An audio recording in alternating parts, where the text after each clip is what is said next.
Do do do do do do do do do do do do do do do do do do do do. Here we are, streaming today, streaming away here at the Canadian Commie. Hope you guys are all doing really well out there. For those of you who are just listening at home, we are live streaming and commenting week by week every Tuesday evening, 6 to 9 p.m. Eastern Standard Time over on YouTube and Twitch. The downfall and decline of Western civilization. If you'd like to join, please come on down to www.thecanadiancommie.com. You can search me, The Canadian Commie, on YouTube. Come on down, ask some questions, join in, have a cry, right? Do some rah-rahing. Anything you like. Anything you like. Just come on in, say hello. Hear my opinion, hear my thoughts, hear my perspective from the Marxist-Lenin perspective. Lenin perspective. Glad you guys are here. Just so you guys all know before I really get started, I am 100% for sure sick. For sure sick. I am, my voice is definitely going. It's possible it will go in the middle of this live stream, at which point I will promptly end the live stream for very obvious reasons. So please bear with me if I'm a little quieter than usual, a little bit softer than usual, a little bit slower than usual, because it's happening to me, boys and ladies out there. Anemone, good to see you. Anemone, you came in like right away. You were clicking refresh. Austin, good to see you, my man. Austin said you were looking forward to this on TikTok, so I'm glad you're here, Austin. Good to see you. Peanut Butter Beatrice, here I am, and there you are. Yep, good to see you too, Peanut Butter Beatrice. Kevin, always a pleasure. And over on Twitch, Odra Chess says, hey, hello, where? I don't know what you mean. Where? YouTube? Well, good to see you anyway, Odra Chess. Anemone says, honestly, you could even put some soup in a cup and sip on that too. I do not have soup. So that's the end of that conversation. So what happened this week, guys? What happened this week? Just a normal everyday week, right? The normal stuff going on, right? What are the three things that we're always talking about? It's climate change, the foreign wars. It's climate change, the foreign wars, and the domestic wars, right? So I think that we can fit what happened this week into the domestic wars. That we have... Oh, man. This really all did happen just this week, didn't it? I, literally ended my last stream, and then, a day later, this all happened. And it's just been... I can really only describe it as a mass catharsis. That's really what we've witnessed. I know that that's what I have experienced. I feel like I've seen a lot of other people who are also experiencing this. It's a moment where huge groups of the populace are unified together, and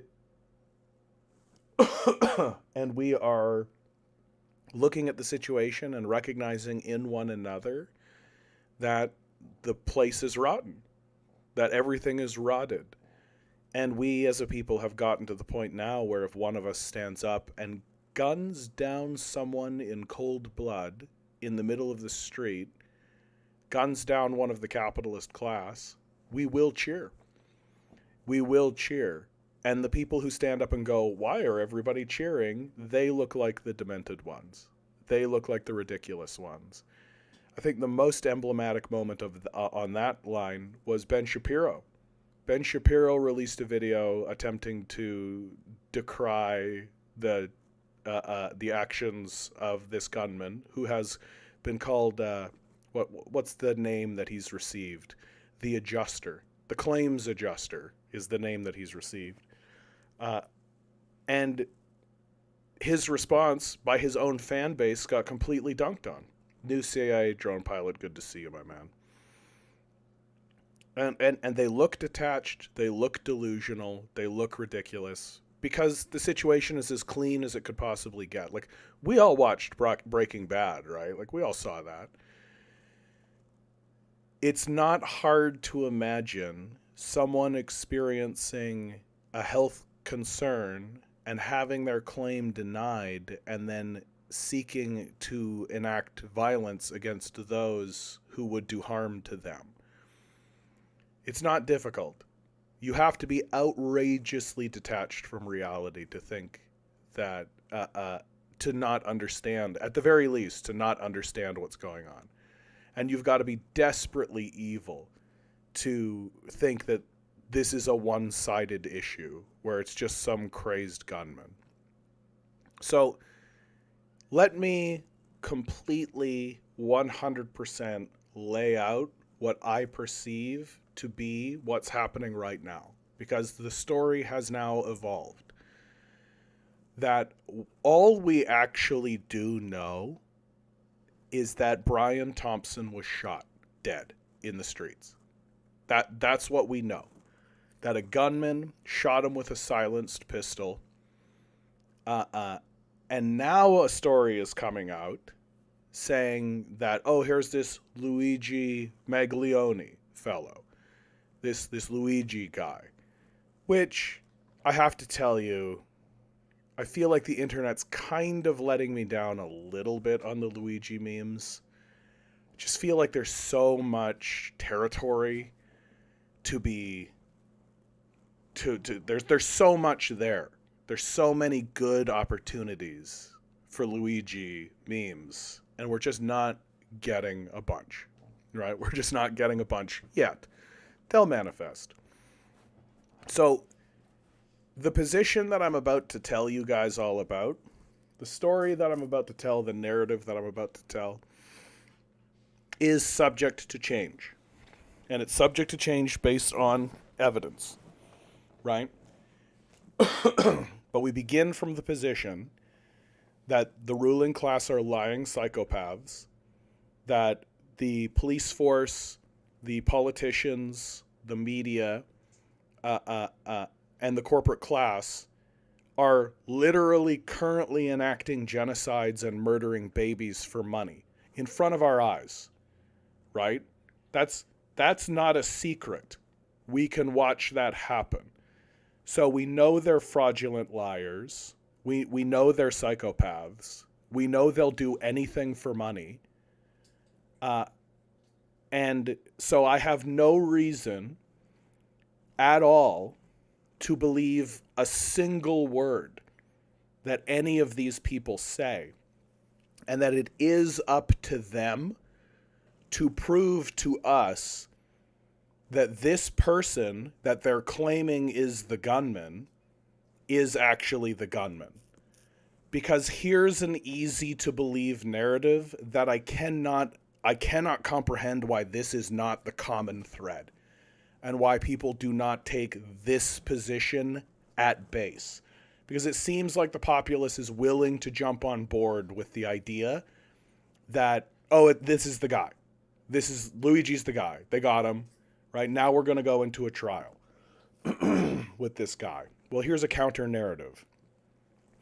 The NYPD, the FBI, and the CIA have been picking up lots of people like Luigi. Right? There's been lots of tips. There's been lots of calls. There's been lots of cops going out and picking up people exactly like Luigi. Right? And they've been pursuing every tip and every thread they can possibly get because they're clueless and incompetent, and they lost this guy. That the shooter went pop, pop, got Brian Thompson, and booked it and left. Right? And so now, in order to save their own careers, and in order to save their own skins, and in order to save themselves, they're being told, you got to get this guy. We need a name. We need a name right now.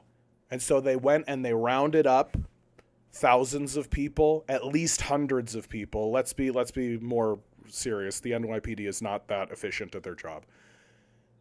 Rounding up hundreds of people. You don't hear about any of those people. There's no news reports talking about the other 100 people that got rounded up, right? That the usual suspects, right? Situation. nobody's ever going to talk about those guys. And so they just keep following tips and keep following the leads. And every single time, and then it gets to a point where they're just picking up people and then they're doing research on them on their social medias until they find somebody who fits the profile, right? Like, if, let's say, a guy with a big, magnificent beard, he was wearing like a hood and sunglasses, his face was covered, but what you could see is a big, magnificent beard, shot someone in public. It'd be really easy for them to grab me and then just point at this very channel and say, well, look, he's talking about how the whole thing is corrupt and how evil we are. This is clearly the guy. Right? So they went fishing. They rounded up a bunch of people. Luigi fit the bill.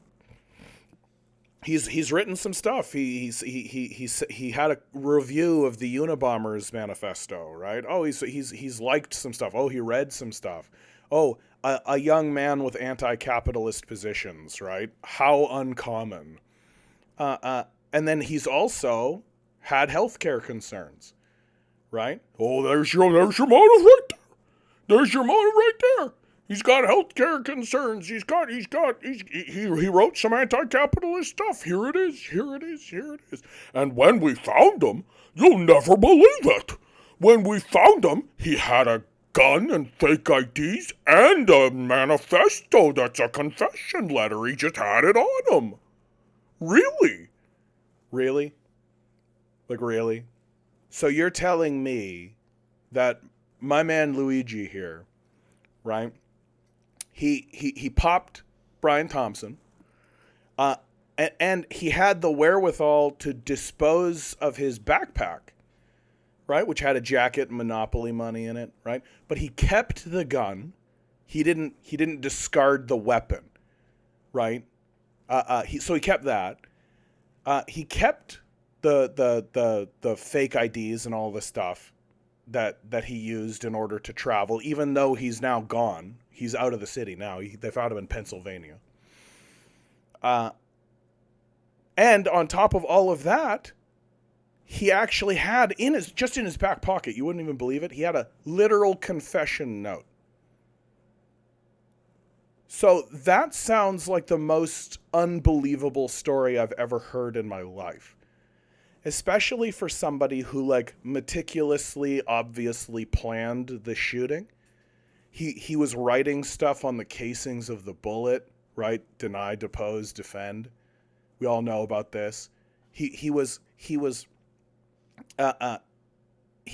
Monopoly money in a backpack to obviously send messages. Like, the guy clearly had a plan. He knew where Brian Thompson was.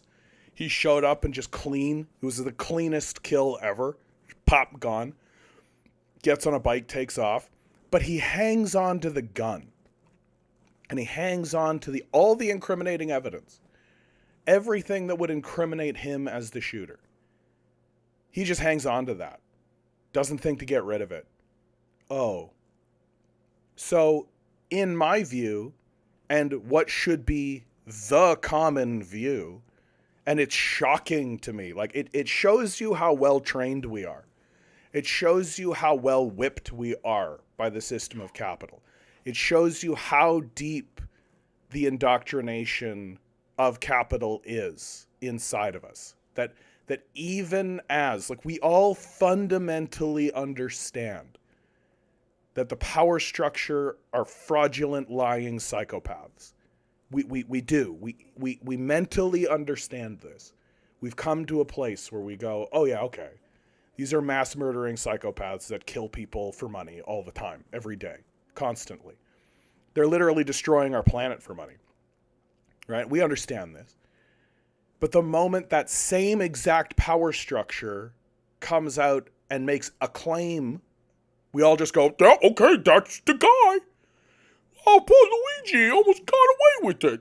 Oh, well, let's find out some stuff about Luigi. And then just talk about it as if he's the shooter. When, as far as I'm concerned, this is just one of hundreds of kids and men that they rounded up and he just fit the description they needed. My money is, right, and this is pure speculation, all right? Pure speculation. My money is this guy's dead 3 days. 3 days from now, this guy's dead in custody. And the story that they're currently telling in order to manufacture consent about the narrative that they want you to go along with, because at the center of the narrative is, we got our man. You better not shoot a guy in public cause we'll get ya. See what we did? We got him. We get our man. June asks, so you think this man is innocent? Yes. Innocent until proven guilty. Right? And I am laying out exactly the case for why I think this guy is an innocent man. He's a patsy. He's a patsy. He's a complete and total patsy. I have no reason to believe anything the power structure has to say about anything. And it's up to them to prove to us that he did this. I'm not going to start with, well, he shot that guy. Nope. Who's this guy? Well, where was he? What's the timeline? What's your evidence even? He just happened to have all the incriminating evidence on him. Okay, police have never planted evidence before. That's never a thing. So that's my position on this issue. I'm shocked and baffled and confused. Well, not really that confused. And not really that shocked. But we have no reason to go along with their narrative. We have no reason to believe the story they're telling us. We have no reason to believe that this is the shooter. We have no reason to be drawn in to the well-told narratives that they structure about people like this. This guy's a patsy, as far as I'm concerned, and he'll likely die in prison probably in about 3 days. Because we can never hear his side of the story. That's what's super important. It's super important that the manifesto letter that they wrote for him, that's the letter, that becomes the voice. That becomes the thing that he said. That becomes the narrative. And that we can never actually hear what this guy actually said. We can never have him stand in a trial and say, hey, I literally was on a trip to see a friend. Here's their name and address. Like, we can never know these things. And of course, again, I reaffirm at this moment, in this time, my opinion is subject to change with evidence. Evidence. That's what will change my opinion, is evidence. And the NYPD saying something isn't evidence. So, Omnicidal Tendencies ask, have you been visiting fringe subreddits again? Everything's a fringe subreddit now, but my man. Now that we're all basically cheering this shooter, right? It's all up and down. Right? It's all up and down. Because people are beginning to recognize the class war. People are beginning to... This moment raises class consciousness more than anything else. Right? More than anything else.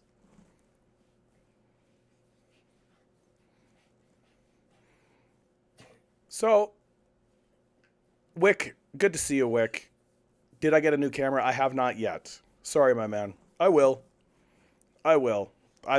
There's been stuff going on, and honestly, I got sick. I've just been sick, dude. I've been sick as a dog. It's just been absolutely brutal.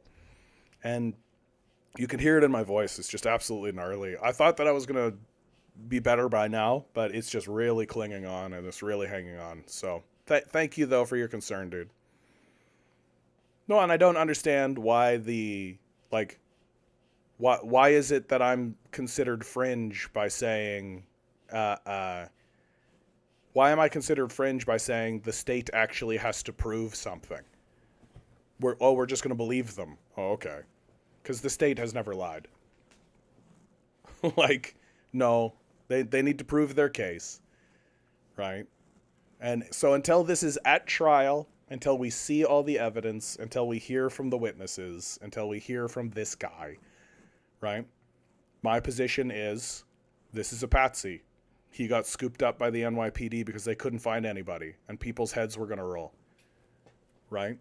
It's just like the most believable story ever. Like if you were watching a television show, right? Like The Wire. If you were watching an episode of The Wire and there was a scene where like the commissioner was yelling at people being like, we got to find this guy or heads will roll. You'd be like, oh yeah, absolutely. Okay. And then they scoop up a patsy. You'd be like, yeah, this is believable. Excellent television. Emmy Award. Right? You wouldn't even think about it. But because it's real life, suddenly our senses are supposed to go away. And we're just supposed to like not actually think about things. And just, yep, that's the guy. The corporate media I don't believe in any other capacity told me so. I just uncritically believe everything that I'm told. That's what it is. That's what it is. Oh, I do want to make one quick, because we have a first-time commenter, Ed Harris. Says, what is a communist? He is a lying fascist. Just embarrassing, Head. Yeah, like, if you want to contribute, maybe do so as an adult, okay?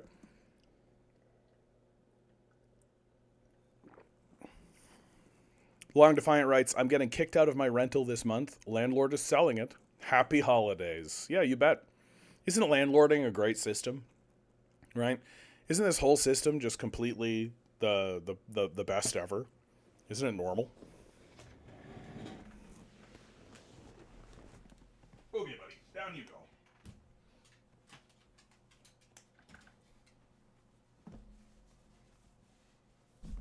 Good to see you, Azeron. I'm gonna sidle. Let's be honest right now with one another. How many have you had tonight?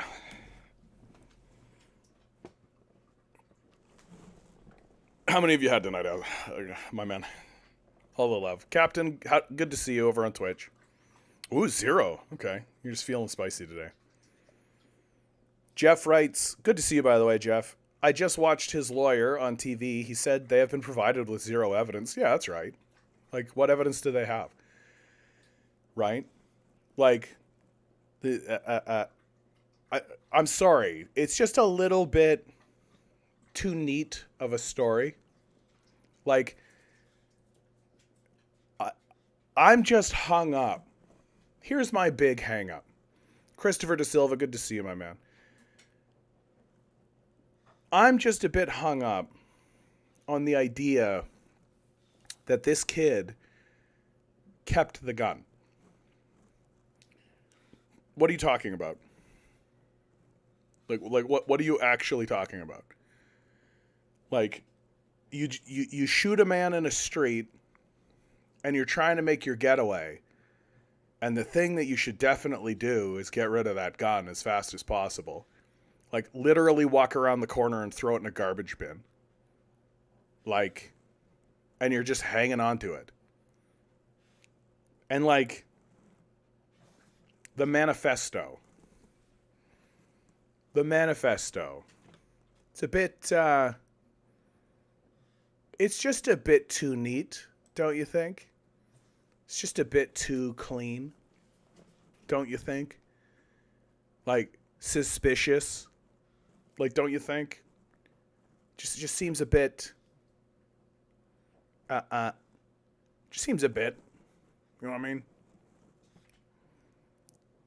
Oh, I'm Recital says, I'm on the paleo. I even weaned myself off coffee too. Oh, that's what's doing it. Okay. So it's not that you're like off in wonky land. It's that you have energy and you're like, we're going to get it. We're going to get it. Oh, we're here. We're here to fight. We're here to fight. I mean, Unabomber's was pretty clean too. Yeah, they raided his house. Like, you can't get too much cleaner than that. Dude was like mailing stuff from his house. That's basically how they get him. Like, let's we got a guy sending stuff in the post. Hey, postman, where did that package come from? Oh, it came from that city over there. Mm-hmm. Mm-hmm. Mm-hmm. Midnight Rose, good to see you. I was seeing something earlier that apparently this guy had a YouTube channel. He was saying everything was going as scheduled and something was planned for December 11th, but it got taken down. I don't know. Yeah, I've been seeing a bit of that too. I've been seeing a bit of sideways stuff like that. I don't really care to dwell on that too much. Because, like, I don't know enough about the technology. It just seems like fucky internet bullshit is what it seems like. It just seems like just nerds doing shit for the lulz. You know what I mean? Like, and again, I don't know enough about it. And moreover, I don't think it's that important. I just don't think it's that important. Like, it feels like lore building, if you understand me. June writes, or maybe he thought he might need it later. I mean, I guess. Just seems to me like you're planning to do this. You know, it should be bang, bang, next step, discard gun, right? Like, it just seems pretty plain. Baldy McNose hair, how you doing? Anemone says, the more likely scenario is this guy is being set up. Once you read the manifesto a few times, it becomes very clear. Let's do that then. I haven't actually read this thing yet. I've been holding off so that I can react to it in real time with all of you. With all of you. The allopathic complex and its consequences. First of all, I have no idea what allopathic means. So this we're in like big nerd shit territory for sure. The second amendment means I am my own chief executive and commander-in-chief of my own military. I mean, that's a pretty loose interpretation of the Second Amendment, don't you think? I just feel like, oh man, the Second Amendment. What a disaster for America that's been. Just a bunch of slaveholders looking at one another being like, hey, I'm allowed to have a bunch of guys with guns, and you're allowed to have a bunch of guys with guns too, so we can't go to war with one another just based on the principle that you have armed men. Okay? Everyone's allowed to have armed men. All right? We all agree? Yeah, good. Good. You don't come over here. I won't come over there. That's the Second Amendment. And now everybody is like, that means I get to have an AR-15 in my house. Like, nah, bro. No. Anyway. I authorize my own act of self-defense in response to a hostile entity making war on me and my family. I mean, so far so based. Nelson Mandela. Wow, we're going for Nelson Mandela. Says no form of violence. Not such a genius now. Huh? Not such a genius now, are you? With your spelling mistakes?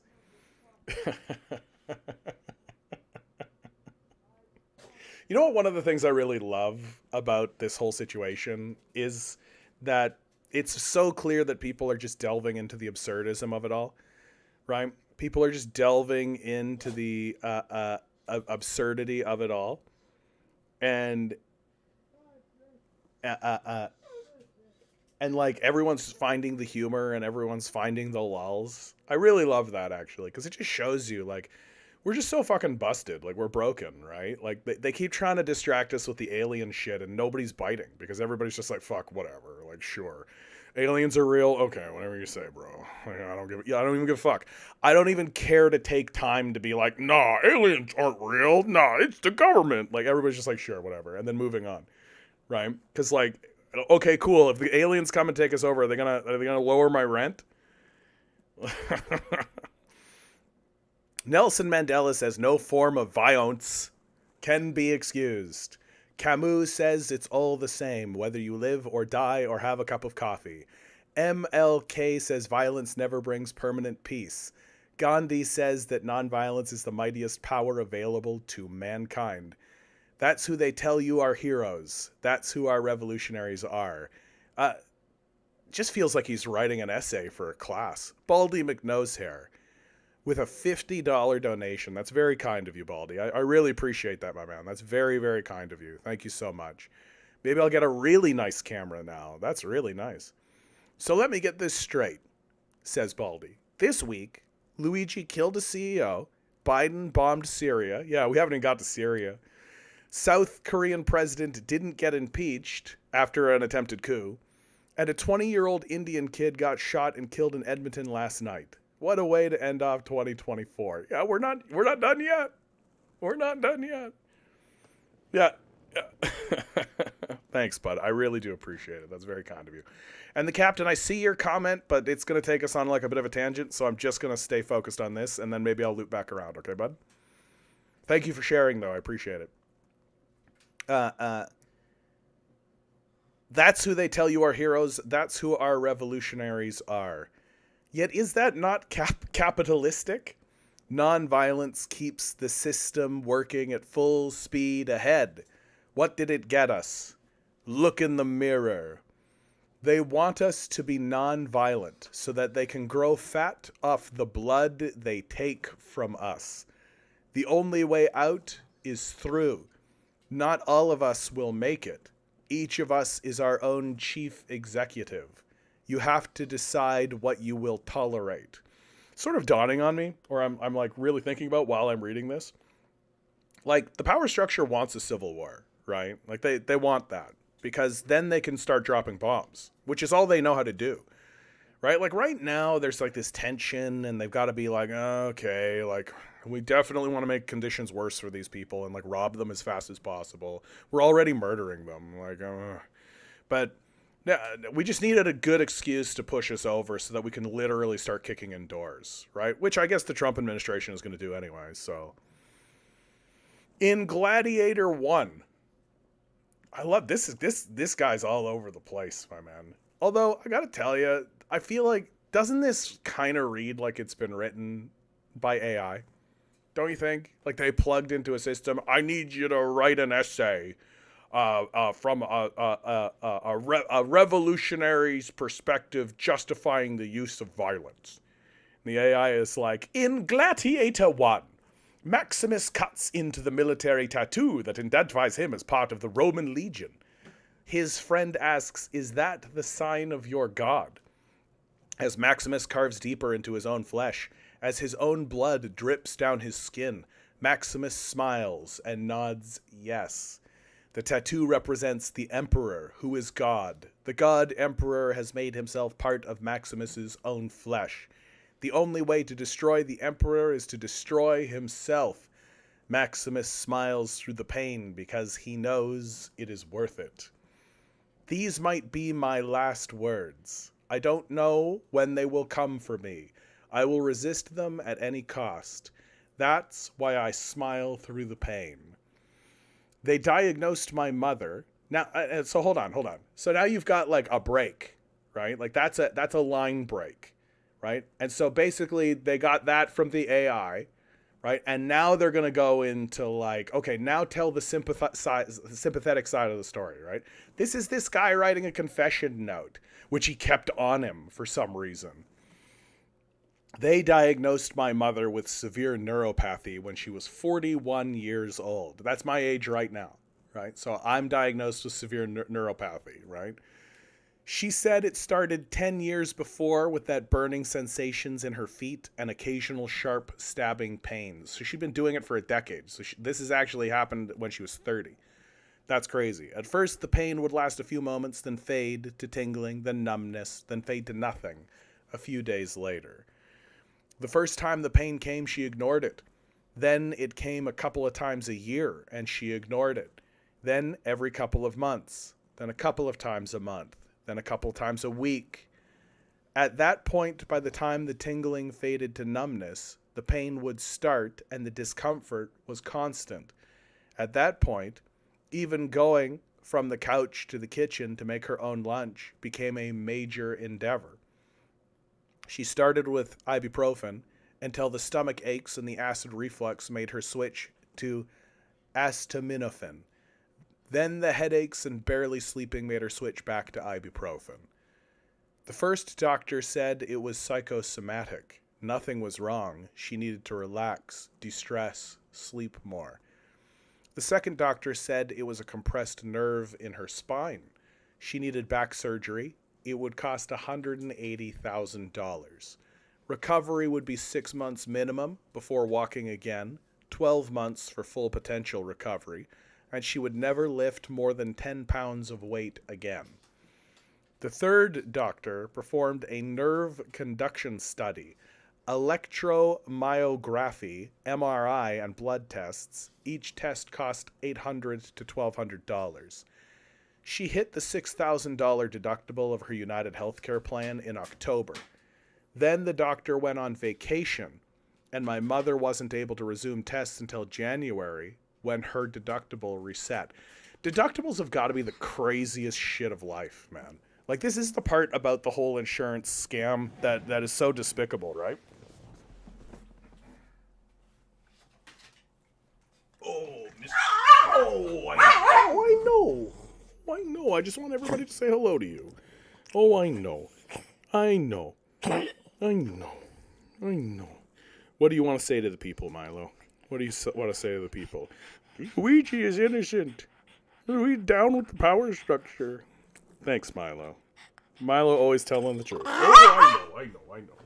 He's a surly boy, too. Like, people pay for insurance. That's the craziest thing, right? People pay for insurance, and then these guys deny that insurance, right? That's the whole scam. And that's what makes it wild. Like, you pay and you pay and you pay, and then they're like, oh, but you only get so much. Oh, but you only get so much. And that's, like, built into the system. Like, just madness. Just madness. They prescribed opioids for the pain. Oh, hold on. Sorry. The tests showed severe neuropathy. The $180,000 surgery would have no effect. They prescribed opioids for the pain. At first, the pain relief was worth the price of constant mental fog and constipation. She didn't tell me about that until later. All I remember is we took a trip for the first time in years, and when she drove me to Monterey to go to the aquarium, I saw an otter in real life swimming on its back. We left at 7 a.m. and listened to Green Day on the 4-hour car ride. Over time, the opioids stopped working. They made her more sensitive to pain, and she felt withdrawal symptoms in just 2 or 3 hours. Then gabapentin. By now, the pain was so bad she couldn't exercise, which compounded the weight gain from the slowed metabolic rate and hormonal shifts. And it barely helped the pain and made her so fatigued she would go an entire day without getting out of bed. Then, corticosteroids, which didn't even work. The pain was so bad I would hear my mother wake up in the night screaming in pain. I would run into her room asking if she's okay. Eventually, I stopped getting up. She'd yell out anguished shrieks of wordless pain or the word fuck, stretched and distended to its limits. I'd turn over and go back to sleep. All of this while they bled us dry with follow-up appointment after follow-up appointment, specialist consultations, and more imagine scans. Imagine scans. Each appointment was promised to be fully covered until the insurance claims were delayed and denied. Allopathic medicine did nothing to help my mother's suffering, yet it is the foundation of our entire society. My mother told me that on a good day the nerve pain was like her legs were immersed in ice water. On a bad day it felt like her legs were clamped in a machine shop vise, screwed down to where the cranks stopped turning, then crushed further until her ankle bones splintered and cracked to accommodate the tightening clamp. She had more bad days than good. My mother crawled into the bathroom on her hands and knees. I slept in a living room to create more distance from her cries in the night. I still woke up and still went back to sleep. Back then, I thought there was nothing I could do. The high copays made consistent treatment impossible. New treatments were denied as not medically necessary. Old treatments didn't work, and still put us out for thousands of dollars. United Healthcare limited specialist consultations to twice a year. United Healthcare limited specialist consultations to twice a year. Then they refused to cover advanced imaging, which the specialist required for an appointment. Prior authorizations took weeks, then months. United Healthcare constantly changed their claim filing procedure. They said my mother's doctor needed to fax his notes. Then United Healthcare said they did not save faxed patient correspondence and required a hard copy to the doctor's typed notes to be mailed. Then they said they never received the notes. They were unable to approve the claim until they had received and filed the notes. They promised coverage and broke their word to my mother. With every delay, my anger surged. With every denial, I wanted to throw the doctor through the glass wall of their hospital waiting room. But it wasn't them. It wasn't the doctors, the receptionists, administrators, pharmacists, imaging technicians, or anyone we ever met. It was United Healthcare. So, like, the story that's being told here is literally like a 4chan post, right? Like, the story that's being told gives credibility to the idea that this is a personal story being told by Luigi, but all you would need to know in order to make that story right there that I just read aloud is that his mom was sick, right? Had this neuropathy thing. So they have this kid, they ask him some questions about his family. They find out, oh, his mom had this neuropathy thing, right? Oh, not even that. You don't even need to ask him. You've got this kid. Do a quick search. Is he connected to United Healthcare in any way? Oh yeah, his mom went through United Healthcare. Okay, cool. So of the hundreds of people that they scooped up in all of this, they found this kid with a mom who's connected to United Healthcare, and they're like, cool. They do a little bit of digging. They write this story, right? This is straight up something you would see on a 4chan post or a Reddit post, right? And it would be easy for the police to do this, right? It would be simple for them to be able to do this. And yes, I think they would. Like, yes, I believe they would. People are dying. Evil has become institutionalized. Corporations make billions of dollars off the pain, suffering, death, and anguished cries in the night of millions of Americans. We entered into an agreement for healthcare with a legally binding contract that promised care commensurate with our insurance payments and medical needs. Then United Healthcare changes the rules to suit their own profits. They think they make the rules and think that because it's legal, no one can punish them. They think there's no one out there who will stop them. Now my own chronic back pain wakes me in the night, screaming in pain. I sought out another type of healing that showed me the real antidote to what ails us. I bide my time, saving the last of my strength to strike my final blows. All extractors must be forced to swallow the bitter pain they deal out to millions. As our own chief executives, it is our obligation to make our own lives better. First and foremost, we must seek to improve our own circumstances and defend ourselves. As we do so, our actions have ripple effects that can improve the lives of others. Rules exist between two individuals in a network that covers the entire earth. I want to point out this is like pretty far-right libertarian stuff right now, which I think that's normal for a young man to have these sorts of views, so I won't condemn at all.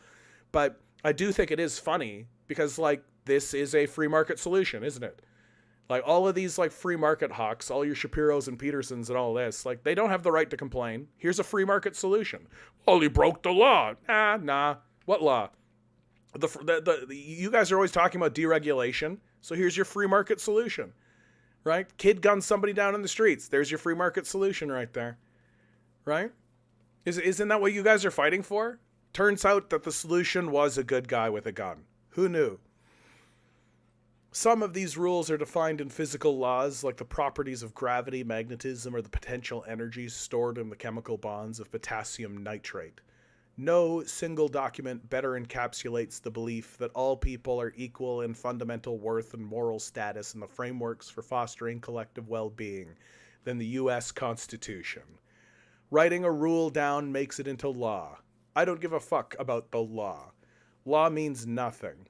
What does matter is following the guidance of our own logic and what we learn from those before us to maximize our own well-being, which will then maximize the well-being of our loved ones and community. That's where United Healthcare went wrong. They violated their contract with my mother, with me, and tens of millions of other Americans. This threat to my own health, my family's health, and the health of our country's people requires me to respond with an act of war. End. Just feels like 3 sections that they pulled out of an AI algorithm. Did they really print a Pokemon on the manifesto? Yeah, I don't know what this picture's about. So I'm just going to assume that this is part of the author. Like this isn't. This website is hosting it, so I don't know anything about that. Like, Wick says, I'm streaming this to a retro radio with Bluetooth. It has retro grassroots vibes. I don't know how to describe. Amazing. Fiddleford, good to see you. Conton, good to see you. So, after reading that, I think I read 3 sections that came out of an AI algorithm, right? Section 1, we need you to write a revolutionary justifying acts of violence, right? Okay, boom. Like all of this, like Gladiator 1, the MLK, Nelson Mandela, Gandhi, right? Just like this AI kind of drivel that's spat out. Then they go through and do like a loose like edit of it. Okay, cool. Section 1. Section 2. Personal story about a mother's decline from neuropathy and her experiencing insurance claim denial. So it shits this out. Okay, great. Section 2. Section 3. Now we need you to talk. A young man talking about his justification, or the justification of his acts of rebellion against a corrupt system. So it shits that out too, right? Hey, ChatGPT. Those are the 3 sections of this piece that I saw. I think that anybody who can read could produce this if they had the intention to do so, right? Especially if you had access to like a more advanced AI algorithm these days. And again, I just loop back around to one of my major initial points, which is, so this kid wrote this and just kept it in his back pocket. He just had it on him. Why? Like, why? Like that's what makes this outrageously unbelievable to me. That's what sends me into just like, sure, okay, right. Yeah, this guy's definitely the guy, you guys. How do we know? He had his confession note in his back pocket. Okay. Like, if they wanted it to be more believable, right? And this really speaks to the incompetence of the people who are actually in the ruling class and the thugs that enact their dictates. If they really wanted to make it believable, they would be like, yeah, we picked this guy up and then we did a search of his computers, right? We did a raid of his home. You know, the Unabomber story. We were talking earlier about the Unabomber, right? And what makes the Unabomber story so believable is that they like found the guy and then raided his house, right? Which is how this would probably actually go. Like, the more you actually sit down and think about the story, the crazier it gets. They're just more lunatic. Just like, how do you possibly believe this? Kid is sitting in a McDonald's eating a hash brown. Why is he there? We don't know. Right? All we know is kid was sitting in a McDonald's eating a hash brown. One of the workers in the McDonald's goes, that guy kind of fits the description. He's a man with eyebrows. Why don't I phone in a tip? So the cops, because this is a high priority case, they've been told so, right? That's come down the pipe, right? Because the FBI is definitely involved, and probably the CIA at this point, right? So they pick this kid up just like they picked up 100 other guys, 200, 300 other guys, 1,000 other guys, right? They run the loosest possible background check you can, which is just like, who is this guy? What's his family history? What's his socials look like?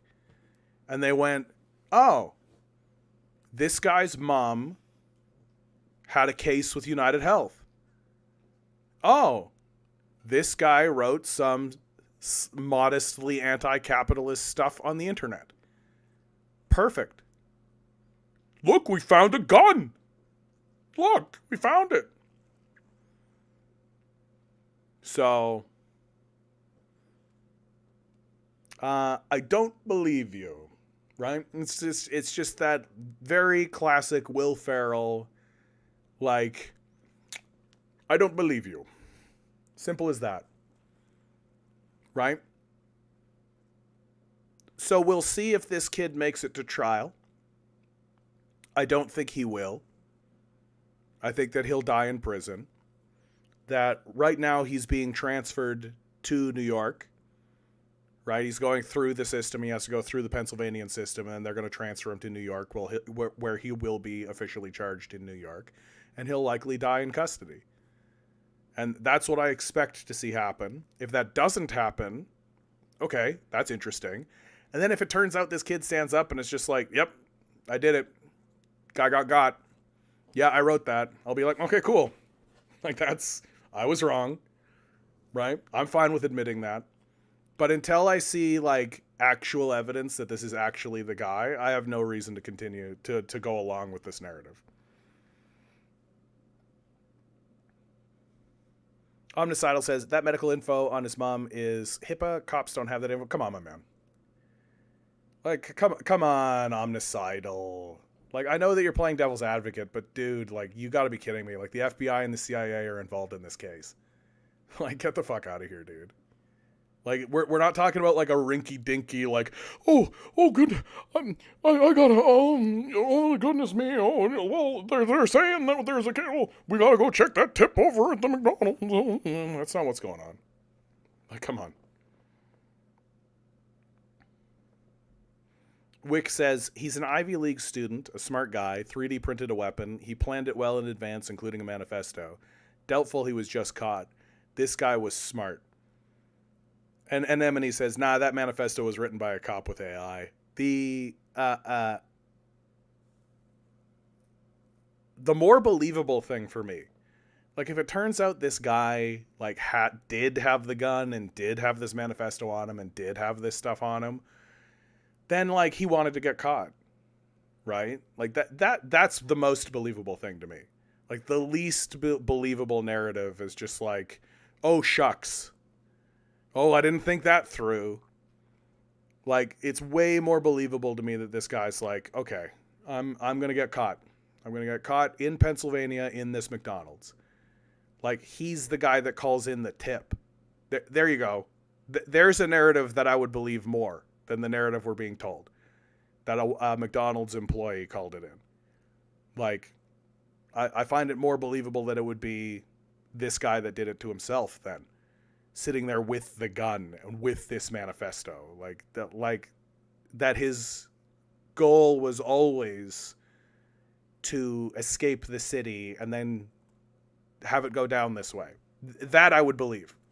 I'm willing to go along more with that narrative than the narrative that we're actually going on. Content says, actually, no, they don't officially have that information. Oh, officially. Oh, okay. Like, come on. Like, really?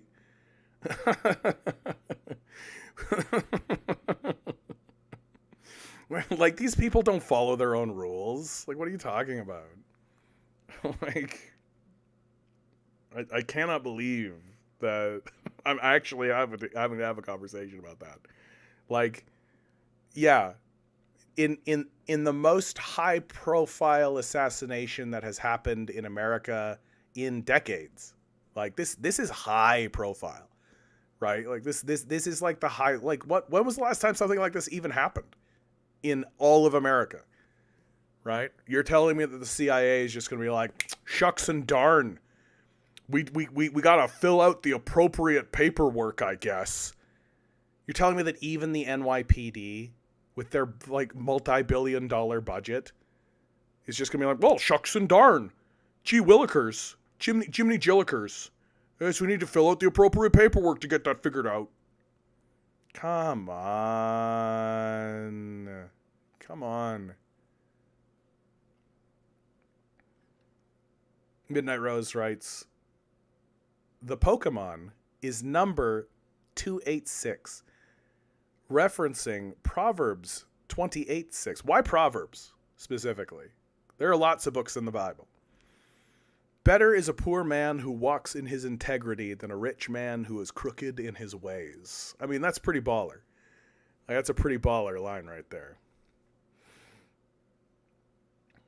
Like, I just can't get over the idea that, like, it exactly as Anemone says here, it's literally in their best interest to set this guy up.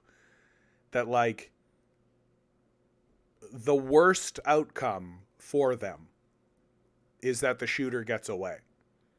That's the worst outcome. That people will say things like, well, if he dies in custody, doesn't that make him a martyr? Right? Isn't he like a martyr?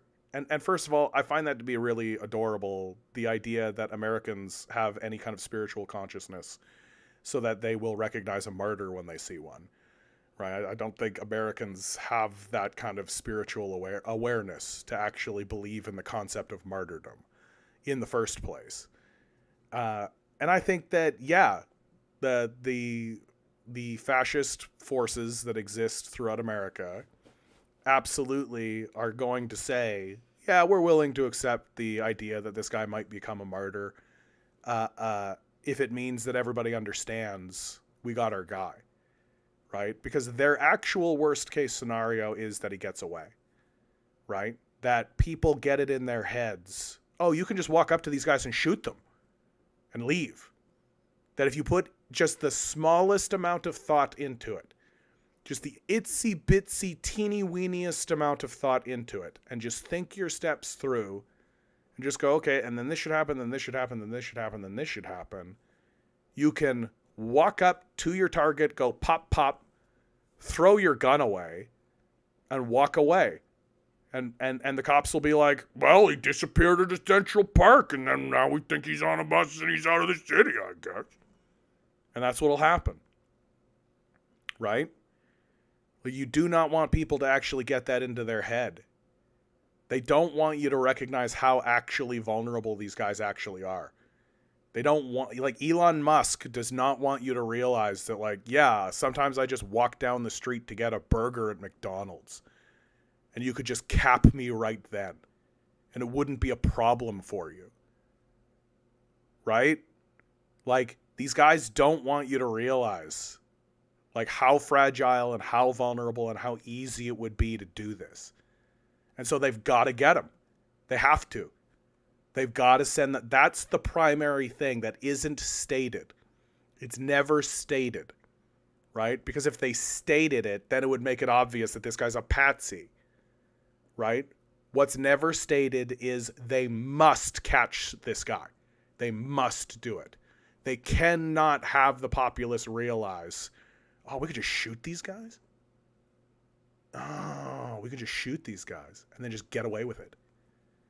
Like, some poor, broken down, homeless guy or some kid who's just fresh out of high school who's looking around him going, oh, this place is a shithole. Like one of these guys that's picking up a gun and going into a school and shooting a bunch of kids, right? Like, what if those guys start to go, wait a minute. What if instead of going into a school and shooting a bunch of defenseless children who've never done anything to me, I just go over and shoot Elon Musk? What if I just shot Elon Musk instead?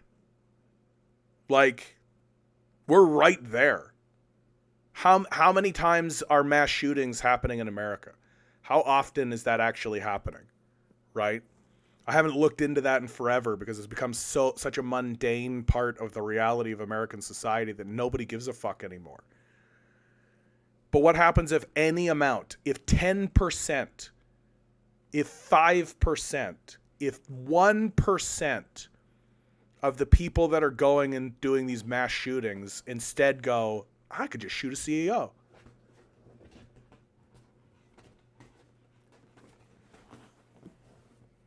Like, what happens then? So they got to get this guy. They got to actually drill into the consciousness of the society. You will not get away with this. You will not get away with this. And so they're setting a guy up. They found their patsy. They got a guy who's connected to United Health that and who wrote some stuff on the internet. Right? There's millions of people who have interacted with United Health. There's millions of Americans who have interacted with United Health. There's millions of people who have had their claims denied by United Health. And it's extremely believable that people who have had these run-ins with United Health would then also go to the internet and be like, fuck these guys. That's very believable. That's way more believable than we got a guy with a confession in his pocket in a McDonald's.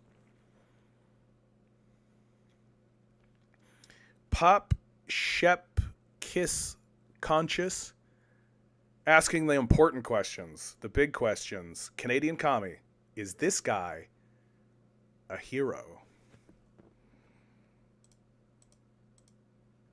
I mean, is Robin Hood a hero? Is Luke Skywalker a hero? Look, once you understand the society that you live in, and once you understand the nature of the society that you live in, like, the ruling class is literally enacting a genocide right now. Like, literally. Just like an ethnic cleansing that we haven't seen since the Holocaust. They just took over Syria in their 30-year endless godless war in the region. They've just expanded it now into Syria. As this was all happening, they did that. Like, I have said over and over on this stream that there are no laws, that anything that the ruling class is saying is just threats. That's just them saying these are the threats that we are going to do violence to you for. And that's what they call law. Right? And they don't follow their own laws because they're not laws. If they were laws, they would apply to them as well. But they don't. Right? Because they're not laws. They're threats. Like, if you threaten to beat the shit out of a guy if he touches your stuff, that doesn't mean that you're going to beat the shit out of yourself if you touch your own stuff. So, one of the things you'll hear me say over and over and over again, because I think it's like a fundamental statement. It's something that I think everybody should start saying.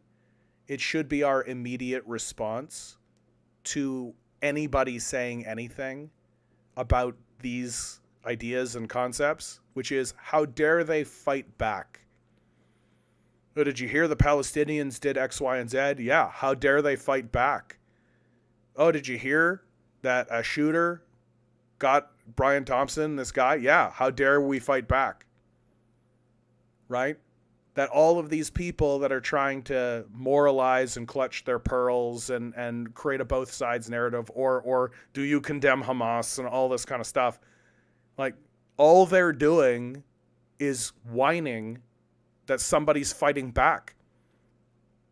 That their big complaint to the people they oppress and to the people they dominate, their big complaint is, oh, they're not enduring their service silently.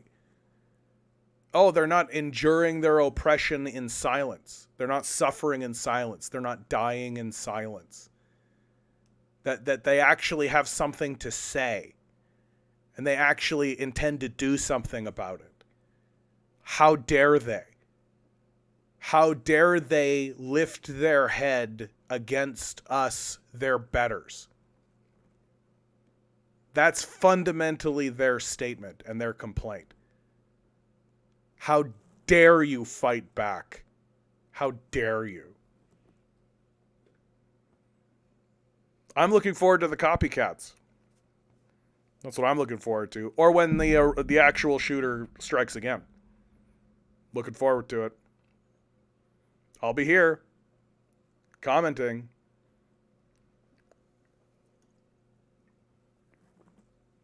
You know, until they get me. Until somebody guns somebody down in the streets and he's got a big beard. And then I'll be a convenient target.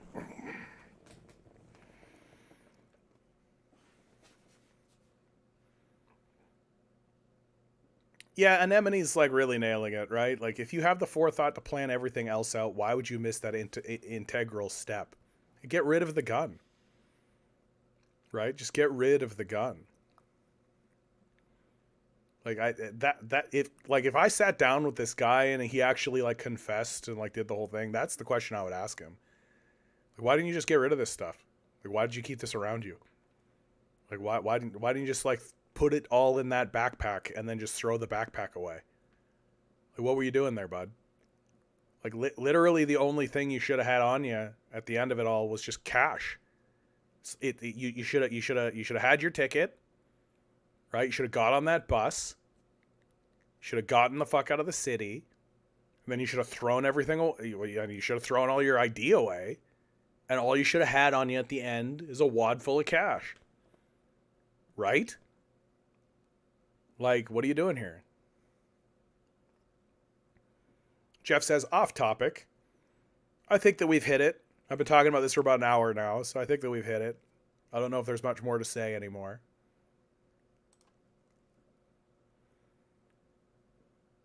Why do you think the Liberals broke the port strikes, but not the postal strike? Do Liberals want to tank Canada Post? Get out of mail business and let Bezos take over? Yeah. I think that you've hit it, Jeff. Like, Amazon's been gunning for the postal service for forever. Like, here in the city of Toronto, the library system recently had like a big dox attack, and it like knocked their system out for a long time. And the entire time I was just like, this is Amazon. Like, the libraries represent the largest competitor to Amazon. So Amazon wants to destroy them. Canada Post represents a huge competitor to Amazon. Like, why wouldn't Amazon want to destroy these industries? Of course they do. So, Dave, good to see you, my man.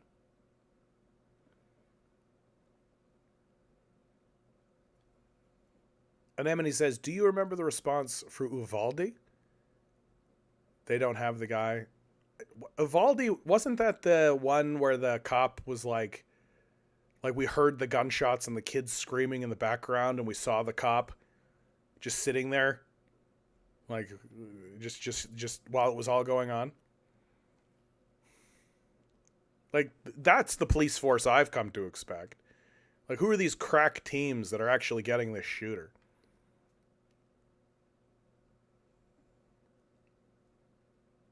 Yeah, they let all those kids die. They had a bunch of guns, exactly. Yeah, Peanut Butter Beatrice, right? How dare the dog show its teeth and snarl when it's backed into a corner? Yeah, that's exactly right.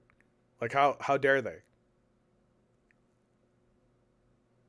Well, all we did was shove it in a corner and then threaten it and beat it and starve it and then find a way to exploit it for money.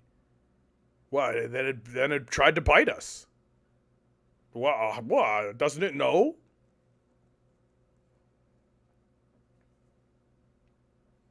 XD says, nah, those monopoly money gotta go. That's what's important. Yeah. And honestly, like, I don't really believe the monopoly money story either, right?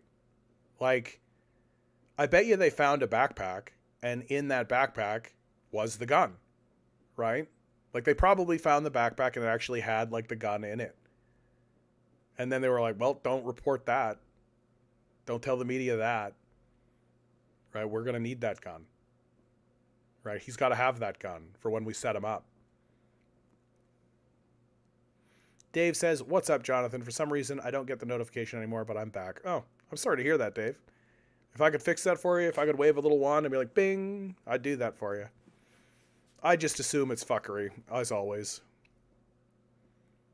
Omnicidal writes, I thought what I'd do was pretend I was one of those deaf mutes. All right, bud. Content writes, John, your comment of how dare they fight back reminded me of a song. I'll link it. Fantastic. Omnicidal, dude, F USPS. They always lose my shit. Yeah. Oddity, good to see you, Oddity. Uvalde was cowardly cops standing around while the shooter was inside the classroom. So you don't need to preface it by saying cowardly cops. Just cops will do. We know.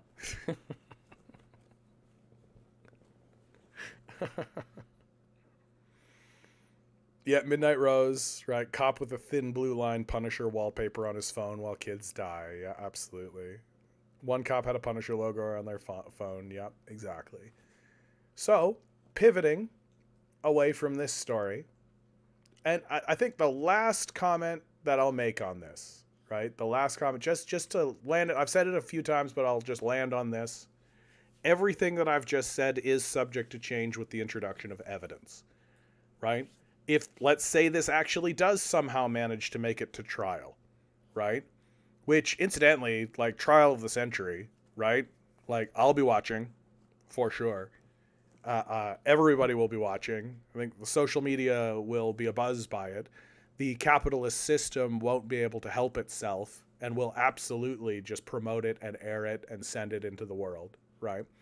That it'll be like the OJ trial. Everybody will have an opinion. It'll be this huge thing. If I wanted to take a like positive spin on it, I'd be like, here's an opportunity for us to actually like really have a serious conversation about the barbaric nature of the American quote unquote healthcare system, right? And how illegitimate insurance companies actually are within that process, and how most of the Western world has actually figured out, and not even the Western world, like most of the rest of the world has actually figured out that the best way to solve the problem of healthcare in the society is single payer healthcare. Like most civilized societies, which I mean, so Russia, I guess, have figured out, no, you got to provide this through government services and single payer healthcare. That's how you actually do this. Because if you don't, then you introduce these kinds of parasites and these kinds of psychopaths into the system, right? And that trial, the trial of Luigi Marione, or whatever his last name is, Luigi, that trial is going to be the foundation on which a national conversation occurs about the healthcare system. And at the exact same time as the Democrats are in this like rebuilding period, like you could be looking at a resurgence of Bernie Sanders again. You could be looking at this huge resurgence of universal healthcare again. That it looks like this could be another push and another wave of it, and that's if it makes it to trial, right? And so I'm happy to eat my words. I'm happy to change my position based on evidence. And I really want this stated, because if I'm right, I want to be able to be like, called it. I think this guy is dead in 3 days. because I don't think that the power structure wants to have that conversation. I don't think they want this to go to trial. I don't think that they're interested I think they're more interested in having this kid just be a martyr and having this just be a moment, right? I think they'll just beef up their own security and double down on the idea of, yeah, try it again. You got one. Try it again, right? They definitely do not want to have a big, long media conversation about the nationalization of healthcare in America. They would rather have the martyr. And so I think this kid dies in 3 days. We'll see.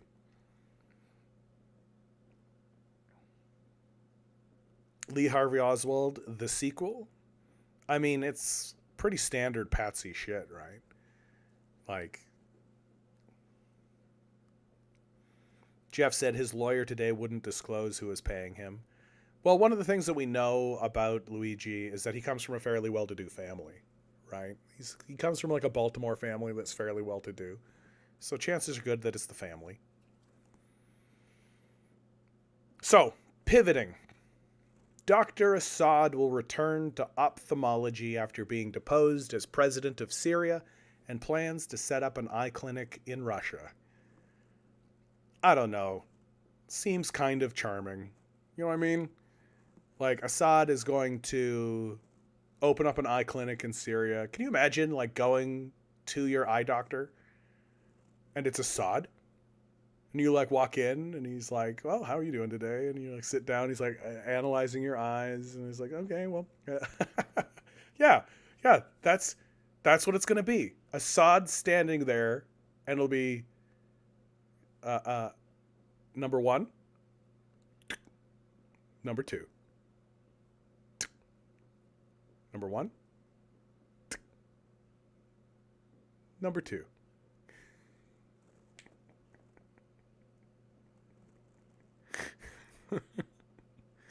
And it'll be like some old Russian babushka. Can I see number one again? Number one. Number two. Meanwhile, he used to be like the leader of Syria. He was the president of Syria for a long time. And his dad was the president of Syria. Number one. Number two. Yeah. Peanut Butter Beatrice writes, holy cow, I thought that was an Onion headline for a minute. I know, right? It's got that quality. Look, satire is dead, guys. Like, satire is dead. Like, the only way that you can do satire now is just by saying the quiet part out loud. That's all they're doing now, right? Like, you can't create alternative headlines anymore because the headline itself is so fucking outrageous. And and so all the Onion is doing now, like, if you actually go to the Onion and take a look at their headlines, all they're actually doing is just like taking a look at the situation and then just saying the quiet part out loud, right? They're just acknowledging these guys are fascists. They're going in there to steal the oil, and then they just say it. And like, they say it in a way that's clever, obviously, because they're very clever people. But how do you satirize this stuff anymore? You just can't, right? Like, satire is dead. And like, you read a headline like this, right? Assad returns to ophthalmology after being deposed as president of Syria. He's going to open an eye clinic. Like, dude, like, that's a movie. Like, that's a whole movie. That's literally like a little kid walking in a neighborhood, and he goes to the eye doctor, and he looks at his eye doctor, and he's like, aren't you Assad? And Assad's like, yeah, I was the president of Syria, yeah. Number one. Number two.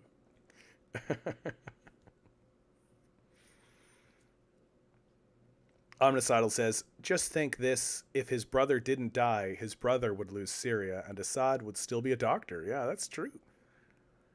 Content, even Reddit likes Luigi, even those hall monitor ass dudes like this guy. Yeah, I mean, I don't think you can find anyone who is more universally despised than insurance CEOs, right? Like anytime, like there's a clip that's been going around virally, which is that scene from The Incredibles where Bob is working as an insurance claims adjuster and he has to deny claims from like an old woman, and she like cries, and he's like doing what he can to like help people figure out the system, but every single time he does that, his boss, who is a very tiny weaselly psychopath played by I can't remember his name offhand, but he was the fellow that did Inconceivable in The Princess Bride. You all know who I'm talking about. Or he was the Grand Negus in Deep Space Nine, right? And so you have these great scenes where Bob, who's this big mountainous towering person, is just wearily being berated by this extremely tiny, like hateful, spiteful little psycho, because the psycho wants him to deny people's health insurance. And so this clip has been what's kind of circling, and I really do think it's like, oh yeah, like that's what people think of these insurance CEOs. Like that if Bob had have just grabbed that guy and snapped his neck, everyone in the audience would have cheered. I know I would have. I would have been like, oh, Bob's metal. All right, cool. Bob's serious. Let's go, Bob. Right? Christopher De Silva says Wallace Shawn. Yeah, Wallace Shawn. God bless Wallace Shawn. One of the great American actors, Wallace Shawn. And the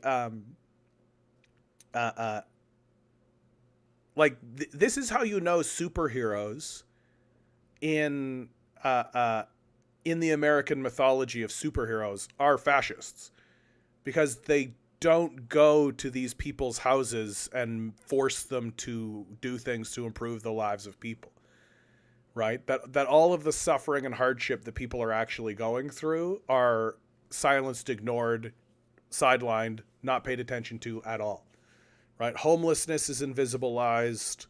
Poverty is completely invisibilized. The injustice of all of these systems is invisibilized. The corruption of the political system is completely invisibilized. The fraudulent nature of all of the systems throughout America are completely invisibilized. And Iron Man's supposed to go fight Thanos, like some just like big external threat, right? You're supposed to be afraid of the alien, right? That's who you're supposed to be afraid of. That the big, strong, powerful military superheroes are there to protect you from the external threat of invasion. And that's the narrative that you're supposed to just bob your head and go along with, so that when they say Saddam Hussein has weapons of mass destruction, Gaddafi's a threat to the region, right? Whenever they say whatever they need to say to have you go along with like, oh, an external threat. And now it's come home, right? Now you've got Donald Trump pounding the pulpit, talking about rounding people up into concentration camps and deporting them because they're the threat, the external threat. And then before you know it, when they get desperate enough, they'll throw the card down on the table and be like, we are under siege by aliens that are invading us. That's a real thing that's actually happening. And there'll be a segment of the populace that'll be like, oh no, because they've been well trained by who? Superhero movies. Superhero movies are training you to go along with this narrative that the external threat justifies the existence of superheroes. Well, if superheroes really existed and were actually a justifiable force in the society, the very first thing they would do is go to houses like Brian Thompson's house and be like, hey, you know how you're denying all those claims? No, you're not. Like, Thor, the god of thunder, shows up at your house, knocks on your door, and says, Brian Thompson? Hi. Yeah, Thor, the god of thunder here. I understand that you're allowing millions of people to die who have insurance because you want more money for yourself. Yeah, that's going to stop now. And if it doesn't stop, I'll just strike you down with lightning. Because I'm Thor, the god of thunder. Capiche? We understand one another? Great. Then he'd take off with his fucking hammer. Right?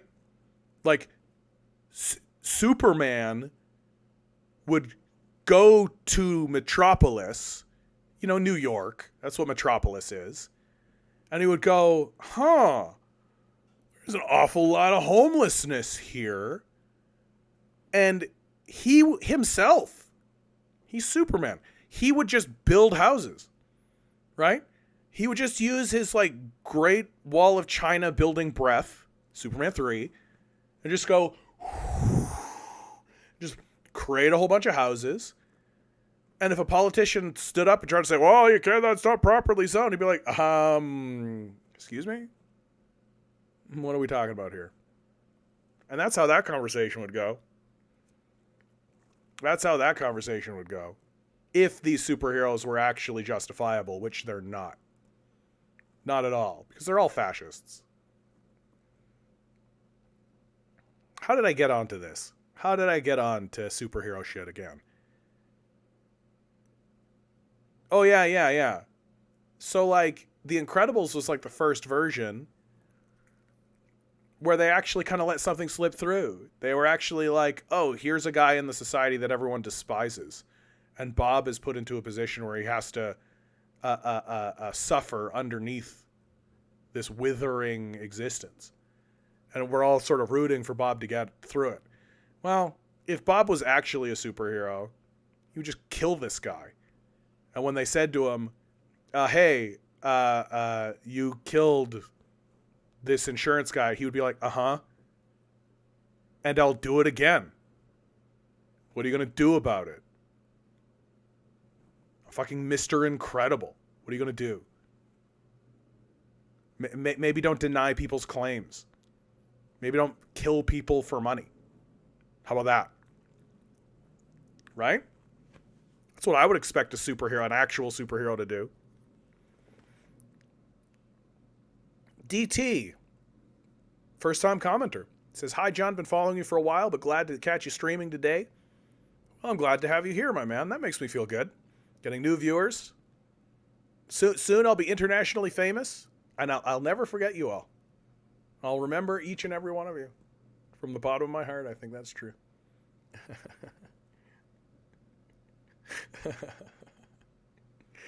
DT continues, Marvel superhero movies are all propaganda. I stopped watching these movies 10 years ago. Yeah, I didn't stop watching because of the propaganda reasons. My background is theater. I've studied theater my whole life. I actually recently successfully memorized a monologue from Macbeth. I'm actually quite proud of myself for that. It happened a lot faster than I thought it was going to. So when I'm done this stream, I'm going to go get some monologue books. I'm going to memorize some more monologues. It's going to be fun. And my goal is to go audition. Not to get a part. The goal is to audition. That's the goal. And have that set for myself, that's great. Because I think it'll be fun. It'll be a good time. Do some badass monologues in front of some people. It'll be great. And so because of all that background, my theater background, I stopped watching these movies because they were they lost credibility as storytellers. That it became really, really plain and really, really obvious to me that they didn't know what they were doing as storytellers. The clearest example of that is the finale of the Avengers saga, right? That from a storytelling perspective, I actually thought that what they embarked to accomplish was very ambitious. And they did it. They captured the imagination of the public with this franchise of movies, the Marvel Avengers movies. Was very successfully started, right? Iron Man, very successful movie. The I am Iron Man line at the end of Iron Man 1, bold choice. So I thought they started really well. But it became really obvious that they lost the thread. And the and they had this beautiful opportunity where they were telling, like, they had Captain America movies, they had Iron Man movies, they had Thor movies, they had Hulk movies. Like, they all had their own thing, and all of that was coalescing into this, like, kind of pyramid to lead to this big apex point, right? And when you have the captured imagination of everybody and you've got all this, like, it has to lead to something, right? It's got to lead to this big climactic ending where you end up with your kind of statement, your stamp, like the big thing that you're going to land on and be like, okay, cool. Like, with great power comes great responsibility, right? The son forgives the father, forgives himself. Like these are big, powerful templates and arcs, right? Or at the very least, like, that good triumphs over evil. At the very, very least, good triumphs over evil. And they had themselves set up with, at the end of the second movie, Thanos actually did the snap, which I thought, oh, wow. Like, that's pretty bold. Like, that's like an Empire Strikes Back kind of thing. Like, eliminate half the population of the fucking universe. Whoa. Okay, cool. Where are we going to go from here? And you know where they went? Time travel.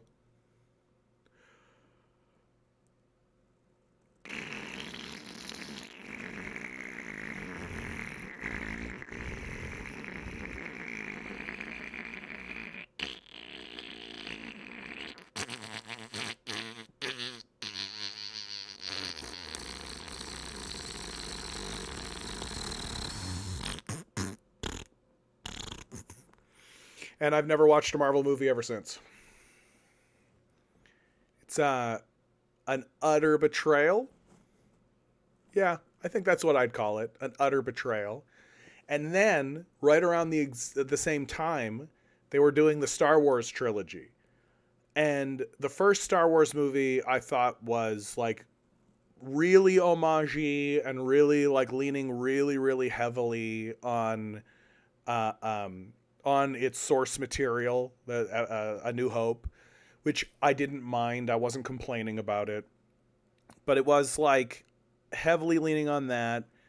And then uh, uh, and then they brought in Luke Skywalker. And I was like, oh, man, here's a really amazing moment. Bringing back Luke Skywalker. Luke Skywalker is one of the great American heroes. Really, when you think about who great American heroes are in the lore and in the history of America, right? Like, you're really looking at, like, you got your Indiana Jones, right? Like, you got your Luke Skywalker, right? Like, you do have people like Cool Hand Luke in there. You've got oh, I'm just blanking on some of the classic old one, but, like, you've got the Clint Eastwood character, right? Like, you've got great American heroes. And Luke Skywalker is one of the great American heroes. And here they have this absolutely brilliant opportunity, just this amazing opportunity to take one of the great American heroes, that the actor who played him is still alive, is age appropriate for the role that he's about to play. Everything has built, and they did it again, right? They built everything up to this really great moment where it's like, oh, let's, like, I was of the opinion that Luke Skywalker was going to take the whole thing over because he's so important. And they just completely betrayed him. Not only did they betray Luke Skywalker as a character, they betrayed Mark Hamill as an actor. And I was originally very upset with that, but then it turns out Mark Hamill's a Zionist, so go fuck you, Mark Hamill. But, yeah, the Golden Girls. Thank you, Omnicidal. The Golden Girls. American heroes. Abso-fucking-lutely, the Golden Girls. And that betrayal of the character of Luke Skywalker was so thorough. Like, they literally had Luke Skywalker attempting to murder a sleeping boy. Right? Like, that's something that he did in their script. And so this utter betrayal of the character not only convinced me that Marvel movies are no good anymore, but Disney as a studio, right? Disney's the one that's producing all of this shit. Disney owns Marvel. Disney owns LucasArts, right? Disney owns Disney Plus, right? That the entire institution of Disney is no longer credible and no longer capable of producing anything worth watching anymore. And the problem, the fundamental problem, is that people keep watching, right? Just last year, all of the movies that came out just last year were sequels. All the top grossing movies were sequels, right? So they're not actually producing anything new. They're not actually making anything new, right? Sure, there are people that are making stuff that's new, but you don't know anything about it, right? Because these people don't have the marketing budget, right? They can't actually tell you about this stuff. And so the whole thing is completely fractured. And for some reason, people are still giving their money to these organizations because people, I think, are so desperate, so hungry for any kind of escapism, because things have gotten so fucking bleak and things are so ridiculous that people are willing to shell out $20 to just have a nice evening and sit in a theater and just, yeah, some robots blow each other up. Cool. Yeah, let's watch another Teenage Mutant Ninja Turtles movie. Cool. Yeah. Well, a Mario movie? Absolutely fucked me up with that. Let's go. Yeah. Because all people really want at this stage in the game is just a couple of fucking hours where they're just not thinking about their problems at all. And they're just rooting for some guy to do something. That's all they really want. Right? Which, in my view, is a big reason why a lot of young men, especially, started really bouncing off of all of the LGBT propaganda that the corporations were using to deflect away from economic issues. Because what people wanted was escapism. They wanted to just be like, it's a me, a Mario, right? Big robot, monster, right? Just get me away from the hellscape that is my life, right? And these corporations kept infusing it with politics as they saw it, right? And that was taking them back to the reality they hate. And so the films that they were putting money on the table to actually go see in the first place in order to escape the hellscape, well, now it's leaking in.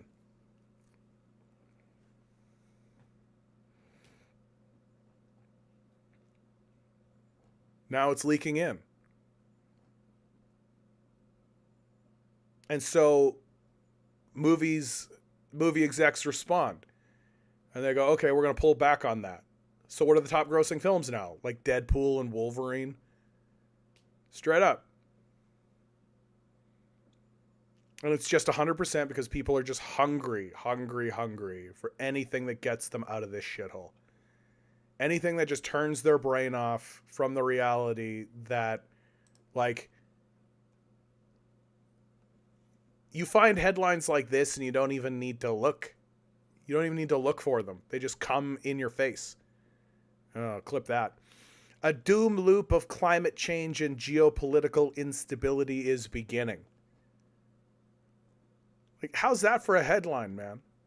Like, imagine being like a 20-year-old kid in this society and all you really want to do is just like eat McDonald's and try to pick up a girl.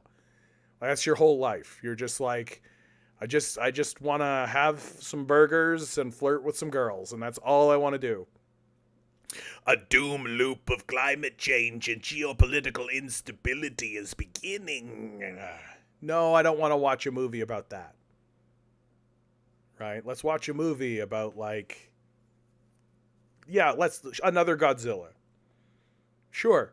Yet another Godzilla film. Sure.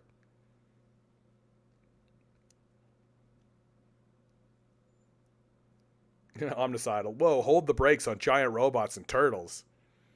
I know, dude. I know. Look, even I can go for that. Anemone has gone down a Neon Genesis Evangelion rabbit hole for sure. Yeah, the people who love Evangelion are just like all about it. Okay, I'm gonna pause for a moment. I'm gonna go use the bathroom.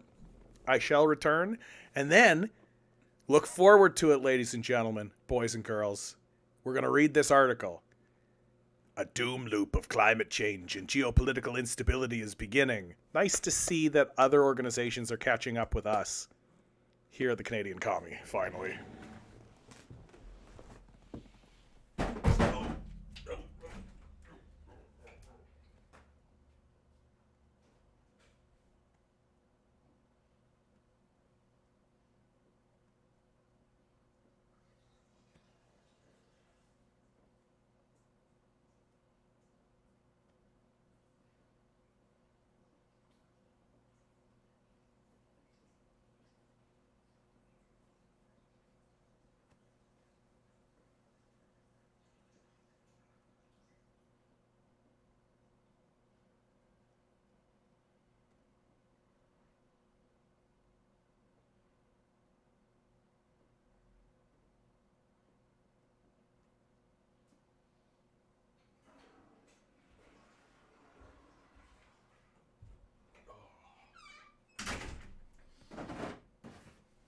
Okay. Okay.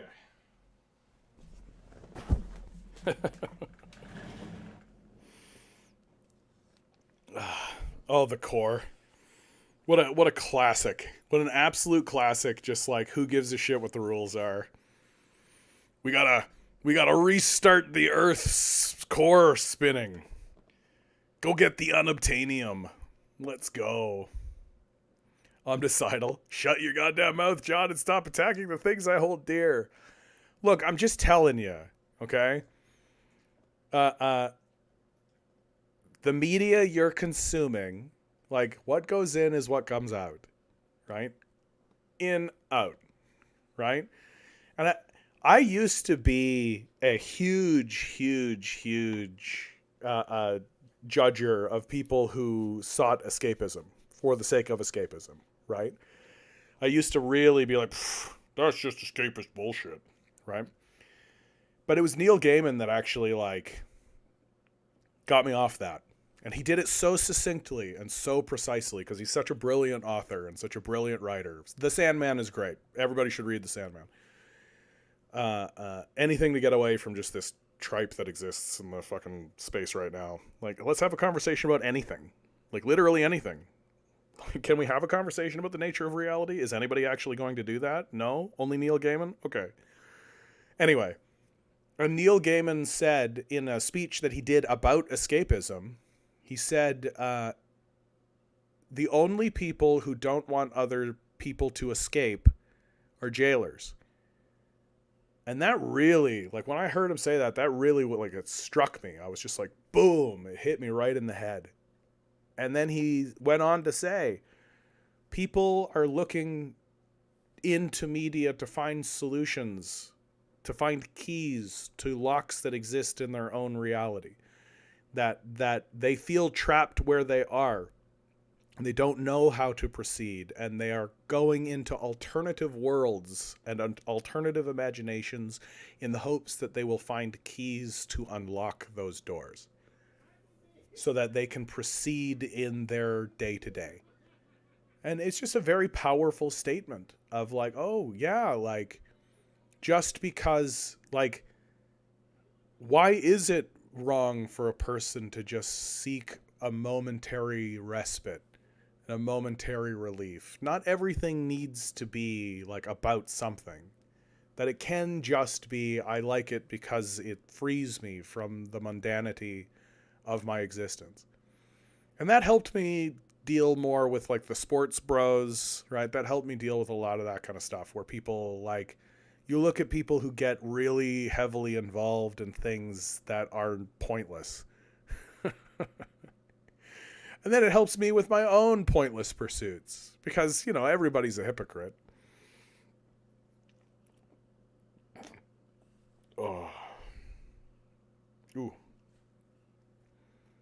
DT writes, there's a principle that goes as above, so below in alchemy. Since we're experiencing massive collapse and chaos on Earth, would it be far-fetched to say that the heaven is also going through this? I mean, I don't think of reality in that kind of like sort of Christian way, like the heavens and then the hell and the between place and all that. Like it's all just happening all at once. All right, it's all just happening all at once. And the strangeness there's a philosopher that I think is probably going to start gaining a little bit more truck. He pops up every so often, right? But I think that as we go into the real weird shit, and we're definitely about to go into the real weird shit. As we get into the real weird shit, Terence McKenna is right on the money. He had a theory about reality where he said that the arc of reality bends towards novelty. That it's not about justice. It's not about good or evil. That it's about what's more novel. That if you look at history, it starts with nothing. And then atoms coalesce together. You create mass. You create the foundations of everything. And then you get periods of time where it's just big monsters and dinosaurs. And then you get civilizations, and then you get electricity. And then and if you take a look at the arc of history, everything moves towards being more and more novel and more inventive. And he was saying in the 60s and 70s, yeah, as we move forward, I expect to see the rise of artificial intelligence, the rise of these sorts of strange systems. And he said something that I heard him say recently, which was, things are going to get so weird that we're going to have to stop and talk about how weird everything is getting. Hello. That's what I do. That's what I'm doing here.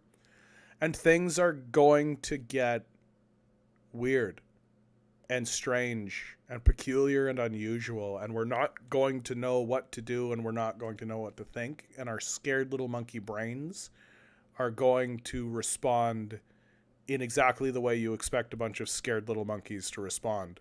How strange and unusual everything is going to get. Like when I take a look, China has already introduced into their police forces robots. They've already got police patrolling with robots.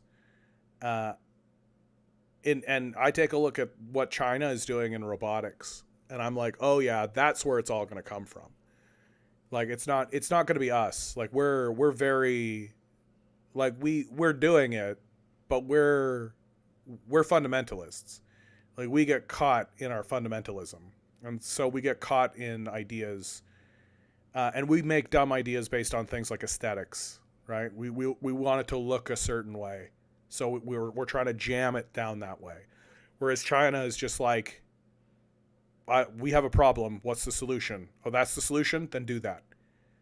And like people look at it and are like, so what I'm specifically talking about is China's like robot dogs, right? We've all seen the robot dogs, right? There are robot dogs now with flamethrowers and shit at this point. If you guys really want me to, I can bring them up and we can take a look at the robot dogs if you like. So the robot dogs are like, you know, a platform with legs, and it moves about, right? Walking. And you see like Boston Dynamics showing you the robot dog, and the robot dog is like tiptoeing and walking up inclines, and it can right itself and do all that kind of stuff. And so, and it's pretty impressive robotics, frankly. But then China shows up and is just like, oh, your guy is like tiptoeing around and like being really delicate and slow. No, we want it to be fast. How can we speed this thing up? So what do? They put big giant rubber wheels on the thing. And so it just rolls over that terrain, right? Any kind of rocky, uneven terrain, the robot doesn't need to tiptoe over. It just rolls right over it. Just, Looks goofy as shit. Looks goofy as shit. Never forget, brother, over on Twitch. Never forget, brother. Good to see you, bud. Good to see you.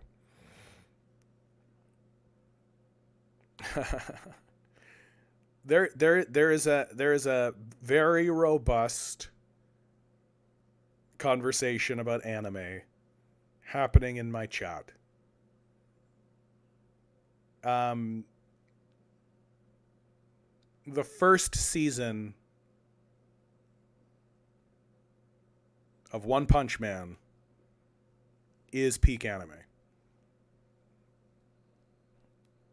That's my controversial statement of the stream. And very specifically, the first season. Season 2, forget about it. Don't even watch it. No reason to watch season 2. Didn't improve on the formula, didn't add anything, didn't introduce any new or interesting characters.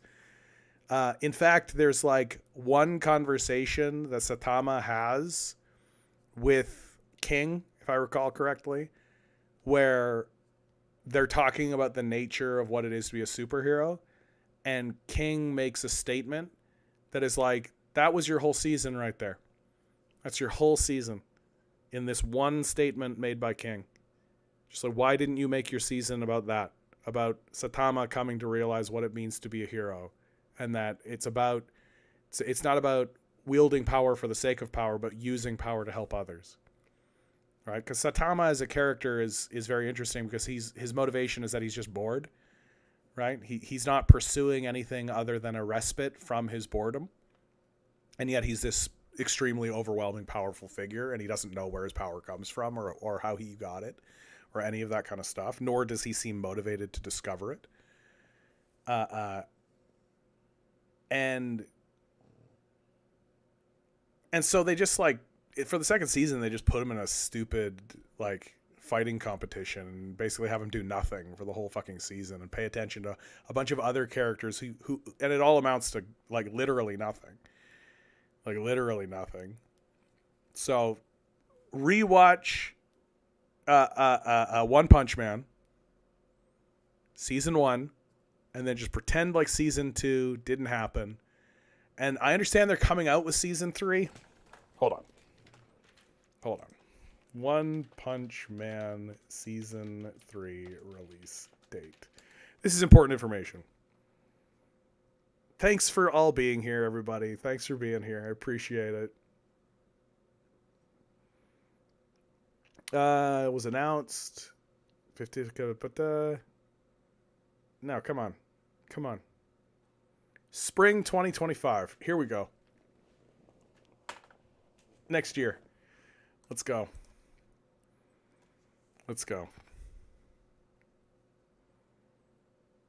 Hellsing abridged is peak anime. I don't know.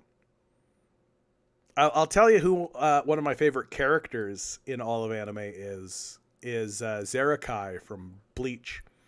I went like down a real Bleach rabbit hole for a long time.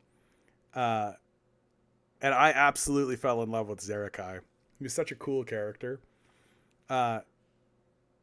Bleach is set in like a spirit realm soul society where there's these, oh yeah, Bleach has flaws, dude. And then he's just like, I hate Bleach. Yeah, dude, Bleach has flaws. Like, don't get me wrong, man. I tried to do a rewatch of Bleach, and the little teddy bear character, I forgot about that guy. Boy, howdy. Anime has hijacked another stream. Oh, yeah. I will consider this a commentary on culture. A culture commentary, right? Now, what I love about Zerakai as a character is... whatever. I'm going to say what I want to say on omnicidal. Zaraki. Whatever. He's a... So Soul Society is divided up by lieutenants who run the place, basically. And everybody has to, like, really prove themselves to become one of these guys. But Zaraki, he's just like a barbarian. He just has so much soul energy and he's so overwhelmingly powerful that they just make him a lieutenant because he's like, it's either that or everybody's got to fight this guy. So you have all of these like lieutenants that Ishigo is constantly meeting, and they all have like a backstory, and they all have like secret techniques and like bankais like their special techniques, sword unlock, and all this kind of stuff. And this guy's literally just like, no, I don't do any of that stuff. That's for babies. Just fight me.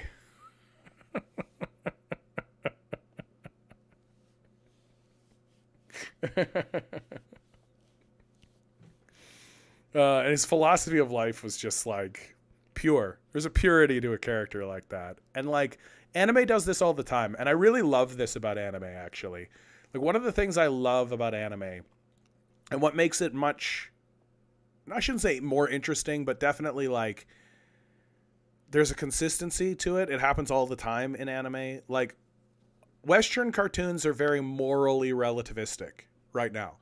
That all morality is relative, and if there is an overarching presiding morality that exists in Western animation, it's life is better than death, light versus dark, right? That the great evil of the story is usually some kind of death instinct or some kind of death force. The power of love, sure, like. It's a pretty common one.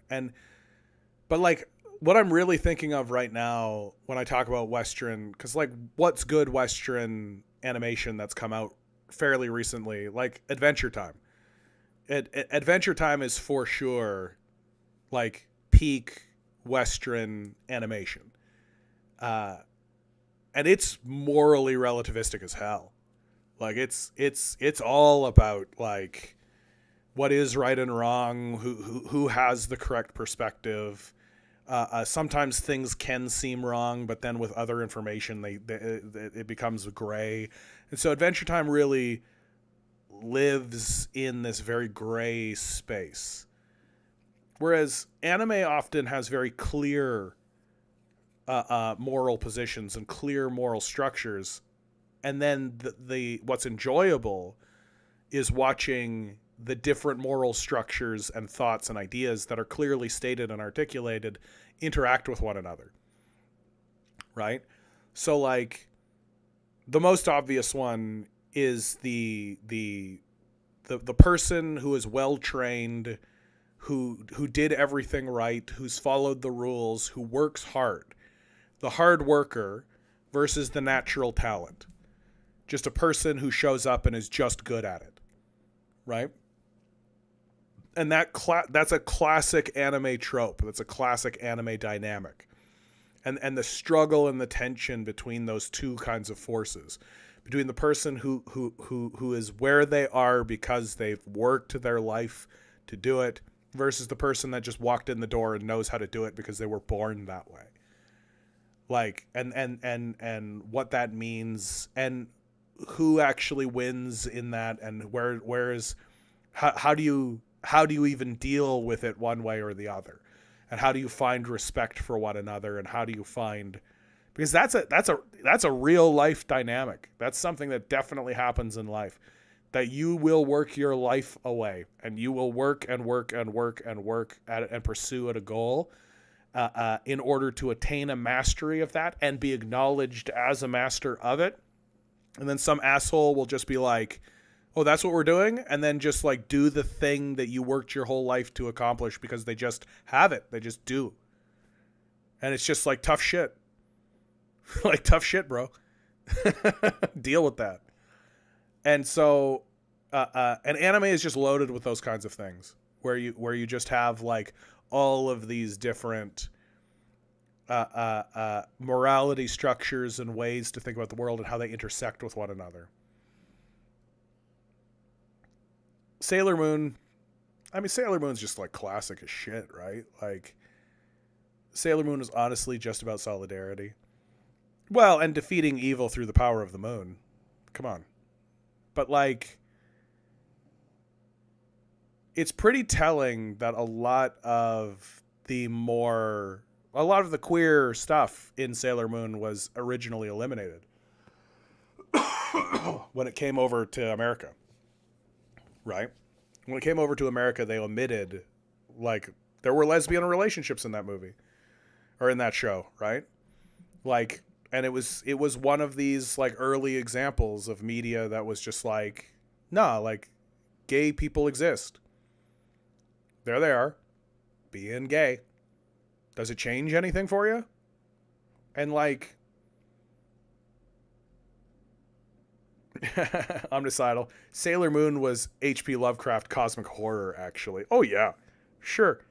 Like, no, what made Sailor Moon like really good is it and like you can see. I'm gonna kind of out myself a little bit right now, but I'm fine with it. If you watch something like My Little Pony: Friendship is Magic, they do this really well too, and so did Sailor Moon, which is that they start in a real cutesy place. They start in a really sweet place of just like tee-hees and laughter and love and rainbows and bright sunshininess. And then slowly they introduce... I'm not a brony. I just was at one point very fascinated by bronies. I thought that bronies were really interesting. An interesting cultural phenomenon. And John Delaney was in it. And I just thought to myself, I'm going to watch some of this. And it ended up being really good. It was really good. I really understand why the bronies exist. I'm not going to a convention, right? But like, if I had a son and he was like, I really like My Little Pony: Friendship is Magic, I'd be like, yeah, of course. It's great. The characters it's very strong. They're very strong characters, very strong plots, very strong desires and goals. Really solid, strong storytelling. And then when it gets epic and when it gets big and when the magic really takes the story over, it does not fuck around. It does not back down. It's straight up at the highest possible level. And you're just like thunderous. It's crazy good. And the like as good as any of the cartoons that I would watch when I was like Powerpuff Girls or Dexter's Lab, Samurai Jack, like that kind of classic batch of Cartoon Network stuff. Nilo says, I get why I've seen that show, but you don't have kids. It's because I'm a connoisseur of culture, you guys. I'm a connoisseur of culture, right? And I don't care where your culture takes you, right? And if I watch your shit and it's good and it's engaging, right? Then I don't give a shit. Like, I don't care. Like this, isn't it funny? Huh? Isn't it funny, eh? Isn't it funny? Right? Isn't it funny? A straight white man admits that he likes something that would be considered girly. No, it's fine. No, Powerpuff Girls was great. Powerpuff Girls is like great. It's like iconic. I hope I'm blown away that they haven't done a big reboot of Powerpuff Girls. Right? Like it's right there, you guys. Like it's so easy to do. And like yeah. And like Mojo Jojo, like one of the great villains. Like one of the great villains of cartoon history. They got this monkey in this ridiculous outfit who has like a brain under his hat. Like you take his hat off, he's got a brain. So it's like, oh, you're wearing that for a reason, right? That's the thing. I am Mojo Jojo. And then they gave him this great characteristic where he was redundant, just constantly restating things in a redundant way, which I think is just absolutely like, I love it when stories and cartoons, or just stories in general, just grab hold of a trait and are just like, that's the trait. And then they just double down on it. And Mojo Jojo is absolutely that. Just like, yeah, he restates things and he says things redundantly. And what's so brilliant about that particular trait is that it undercuts his own belief in his intelligence, right? He's standing there constantly reveling in his own enjoyment of how brilliant he is while talking in a way that kind of tells you that he's actually kind of a dumbass.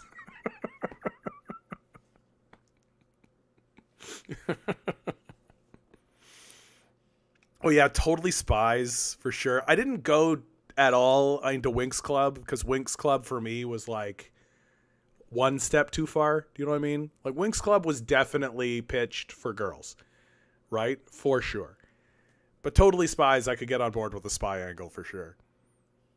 Although my critique of Totally Spies is that it did never go anywhere. Like every episode was kind of the same as every other episode, you know? Like even some, like, you could make that statement about Powerpuff Girls where it was like always the same, like the show always ended in the same place. But I felt like every show was like wildly and dramatically different, right? Whereas Winx Club, it was kind of, or not Winx Club, Totally Spies, it was just like every episode, it was the same episode every time, right? And it's just so, and I don't know, I guess there's room for that, but Courage the Cowardly Dog, yeah. And does anybody here know about Yvonne of the Yukon? Anybody? Yvonne of the Yukon? I'd be blown away if anybody in the chat remembers Yvonne. Oh, Fiddleford's got it. Okay. Of the Yukon. Yvonne of the Yukon. Oh. Yeah, dude. This show was absolutely created in order to check a lot of boxes for Canadian television. That Canadian stations have a mandate. So this ties into something that actually happened fairly recently, which was the Liberal government did an update to the Broadcasting Act to basically include producers or channels on the internet. They basically wanted to take the Broadcasting Act that was for television and move it over and put it onto the internet, right? And that's all it was. And of course the right wing loses their mind. Internet censorship, oh my God, they're going to shut down your YouTube channels and everything's a disaster. And I went and took a look at it and I was like, nah, they're just doing the Broadcasting Act for the internet. And what the Broadcasting Act is, and the big takeaway for creators like myself, is that it basically mandates that if you want to broadcast into Canada, a certain section of your media has to be Canadian content. It has to be in Canada, created by Canadians, right? It needs to have a Canadian focus. Because the concern for a country like Canada is that we're just going to be overwhelmed by American media. And we're going to lose what little cultural identity we have, right? And that it's just going to be awashed by Hollywood, basically. That Hollywood will basically just be able to obliterate Canada as a cultural force.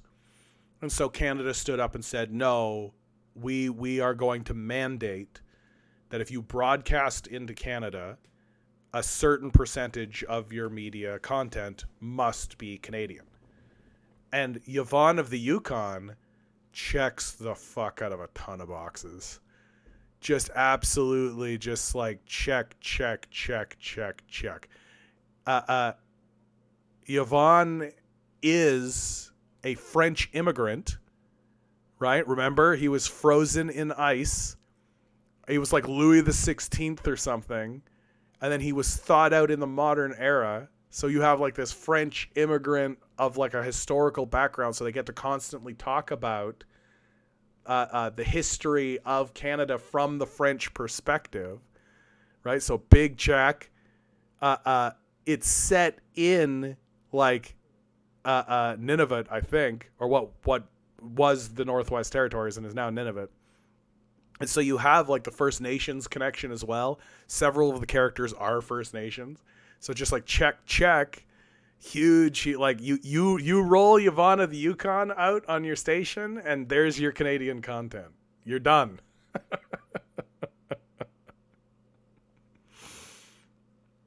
Dude, Cyber 6 is like one of the greats, man. Cyber 6 is absolutely, and I gotta tell you, Cyber 6 was actually like instrumental for me in terms of getting over, and well, in terms of accepting like queer issues.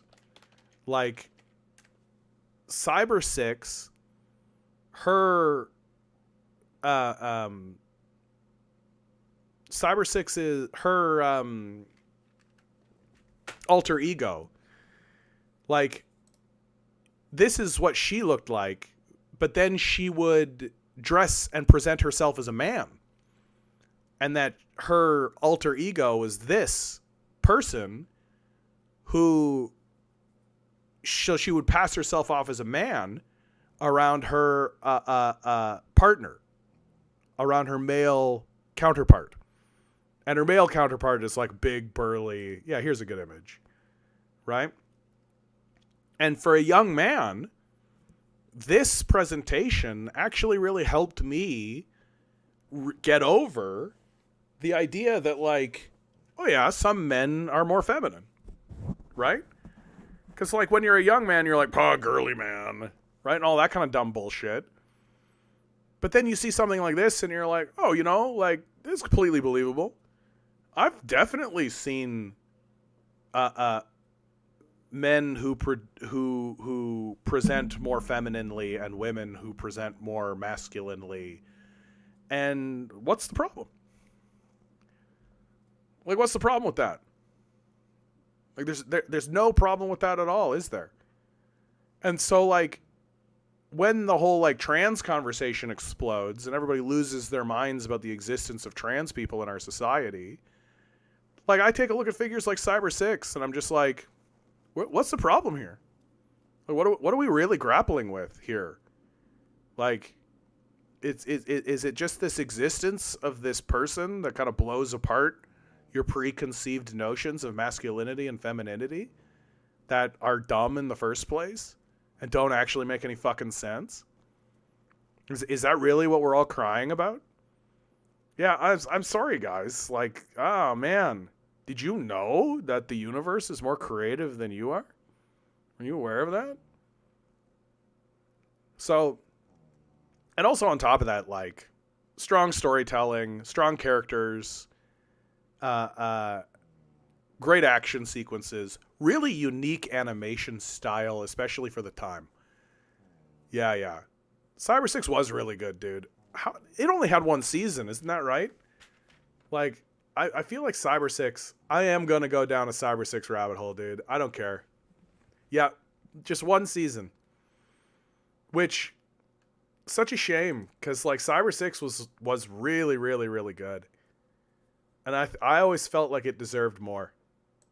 Yeah, even as a kid, I was like, no, this needs way more than this. How many episodes are we looking at? Yeah, 13, the final confrontation. Cyber 6 and Data 7 confront Von Richter just as he's about to destroy the city with a living bomb. Jib Jabby, good to see you, my man. We're talking about the very important stuff right now, dude, which is cartoons. Cartoons of our youth. Oh, man. I'm especially after this conversation. Like, I don't know, dude. Like, I shared Javon. Fantastic. Like, you know what? I think it wasn't renewed because it was a complete story. You know? That it was just a 13... Oh, are there movies of this? Come on.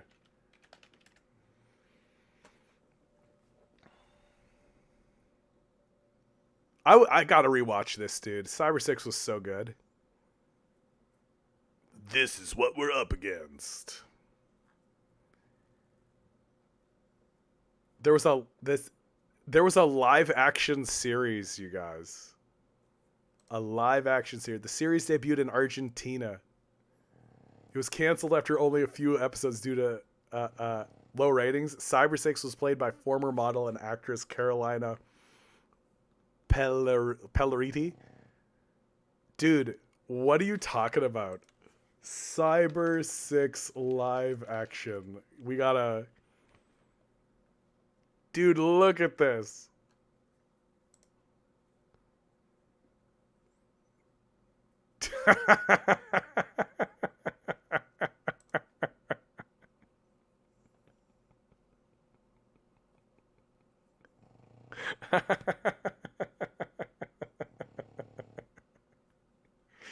God bless these Argentinians.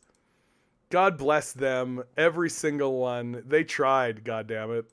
They took a big friggin' swing at this.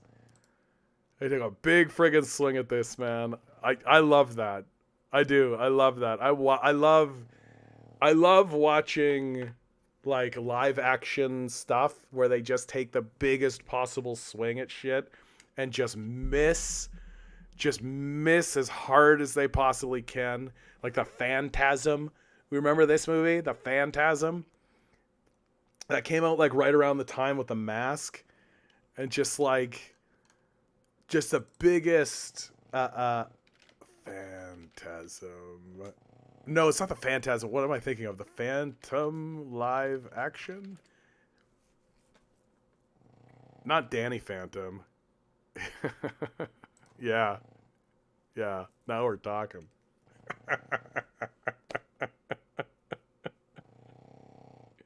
Jib Jabby says, did John read the manifesto? I did, Jib Jabby. Yeah, if you just rewatch the VOD, bud, from the start, I go right into it. The first hour of this live stream is all about it. And now it's just devolved into this nonsense. Too bad. Too bad. I'm sick and I'm tired, and the universe is a scary place. Did you know that? A doom loop of climate change and geopolitical instability is beginning. We all took a look at that and we're just like, yeah, I think we could talk about cartoons for a minute. Or an hour. It's fine. I know somebody up here made a comment about superheroes, and now all of a sudden we went down this rabbit hole. And I gotta tell you, I'm fine with that. I'm fine with that. Yes. The Phantom. Begun the water wars have. Have a good one, Jib Jabby. Good to see you, my man. Always good to see you when you pop in, my man. I appreciate it.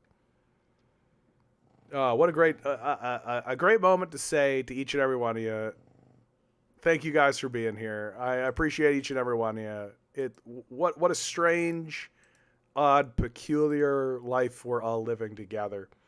And I'm so glad that when I hit record, you guys are in here and we have these conversations and we go down our little rabbit holes together and have these conversations, because it keeps me sane and it keeps me in a place of just like humility to constantly be humble. Homicidal says, give your balls a tug, John. I mean, maybe later. I love this picture, by the way. This is like, I got this picture from a subreddit called Accidental Renaissance. And it's absolutely true. It's absolutely true that there's just this, like, the light is shining directly on his face. He's like out, he's backlit as well. So he's got a halo of light around him, and there's like this fog right around him. And then you could see, like, in the background, there's a police officer, and he's looking at him, but he's poorly lit, so he's like dim in the backlight. And then the signs police and police canine are bright in front, but they're faceless police.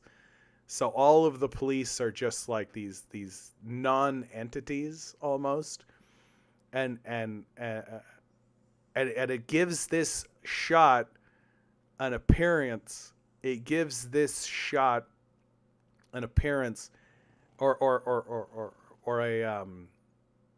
Yeah, an appearance of his innocence.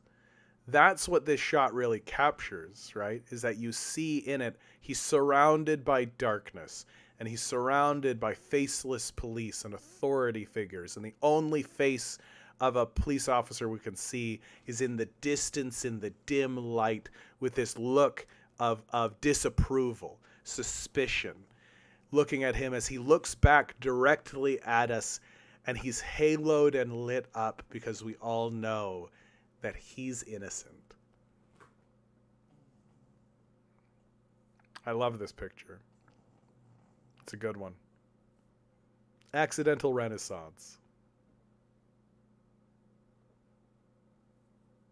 This is why I like talking about like movies and television and cartoons and art and all this kind of stuff, because they're so like art is the projection of ourself back to ourselves. And even the most fluffy sort of dismissive kind of stuff can be laden with really fascinating and interesting insight into the human condition. And it's interesting to see what becomes popular and what people actually like. And things that you would consider to be completely goofy and completely weird and strange and odd and unusual suddenly take the forefront. And one of the things that I think is really interesting about our culture right now is that so much of our culture is being gatekept by a dying generation. That the people who are actually at the helm of our culture still are boomers.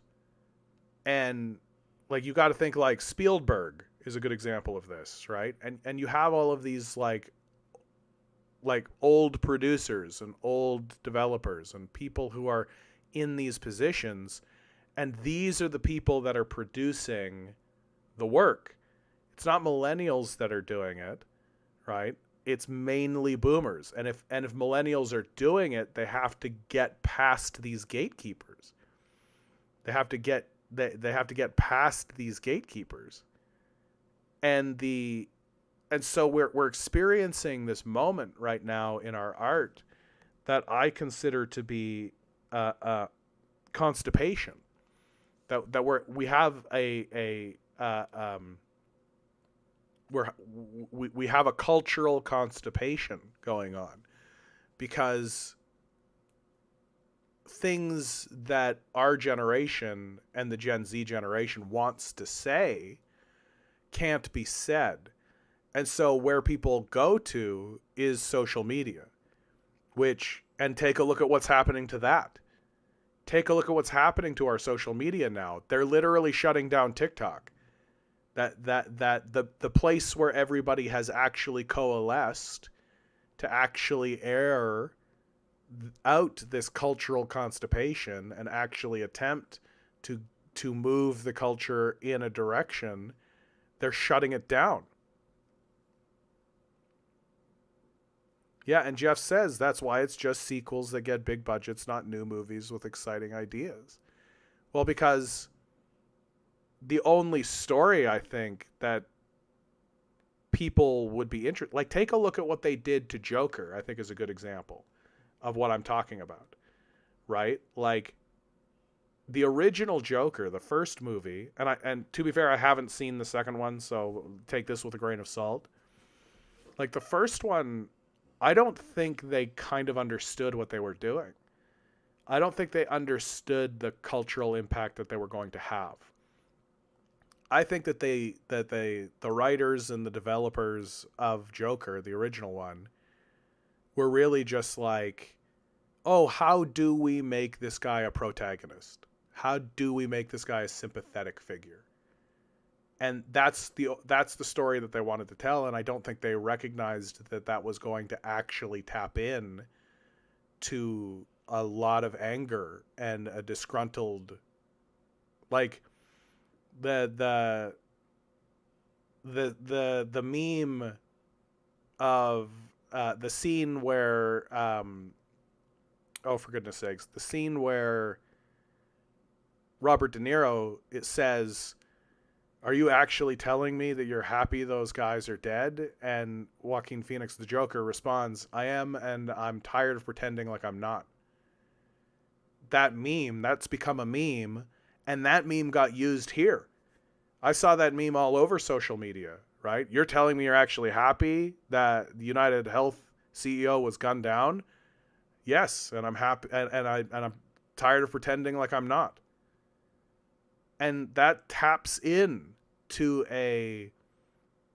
that scene of what do you get when you take a mentally ill loner and deprive him of social services? You get what you deserve.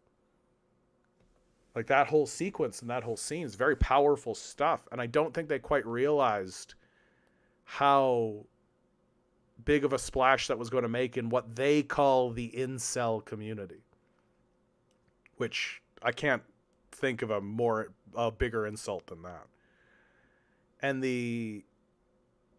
And so they basically set out to destroy the sequel, right? Like, instead of actually telling a story of this character going on like a crime spree and being pursued by Batman and having a whole narrative of like him pursuing his own greatness and then falling short of achieving his aims because he's ultimately stopped by who? Batman, but proving his point, right? Like, that's the true success of that character. If you were going to do a sequel, it would be to have him pursue this big larceny or this big spree like Heath Ledger's Joker does, right?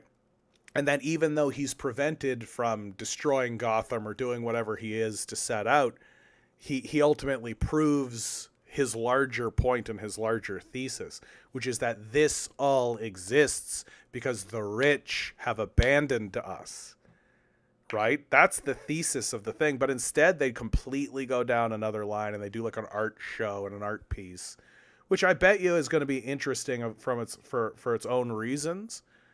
But it's clearly a betrayal of their original thesis, because when the movie came out and the boomers saw how it was responded to, the boomers went, well, we can't have that.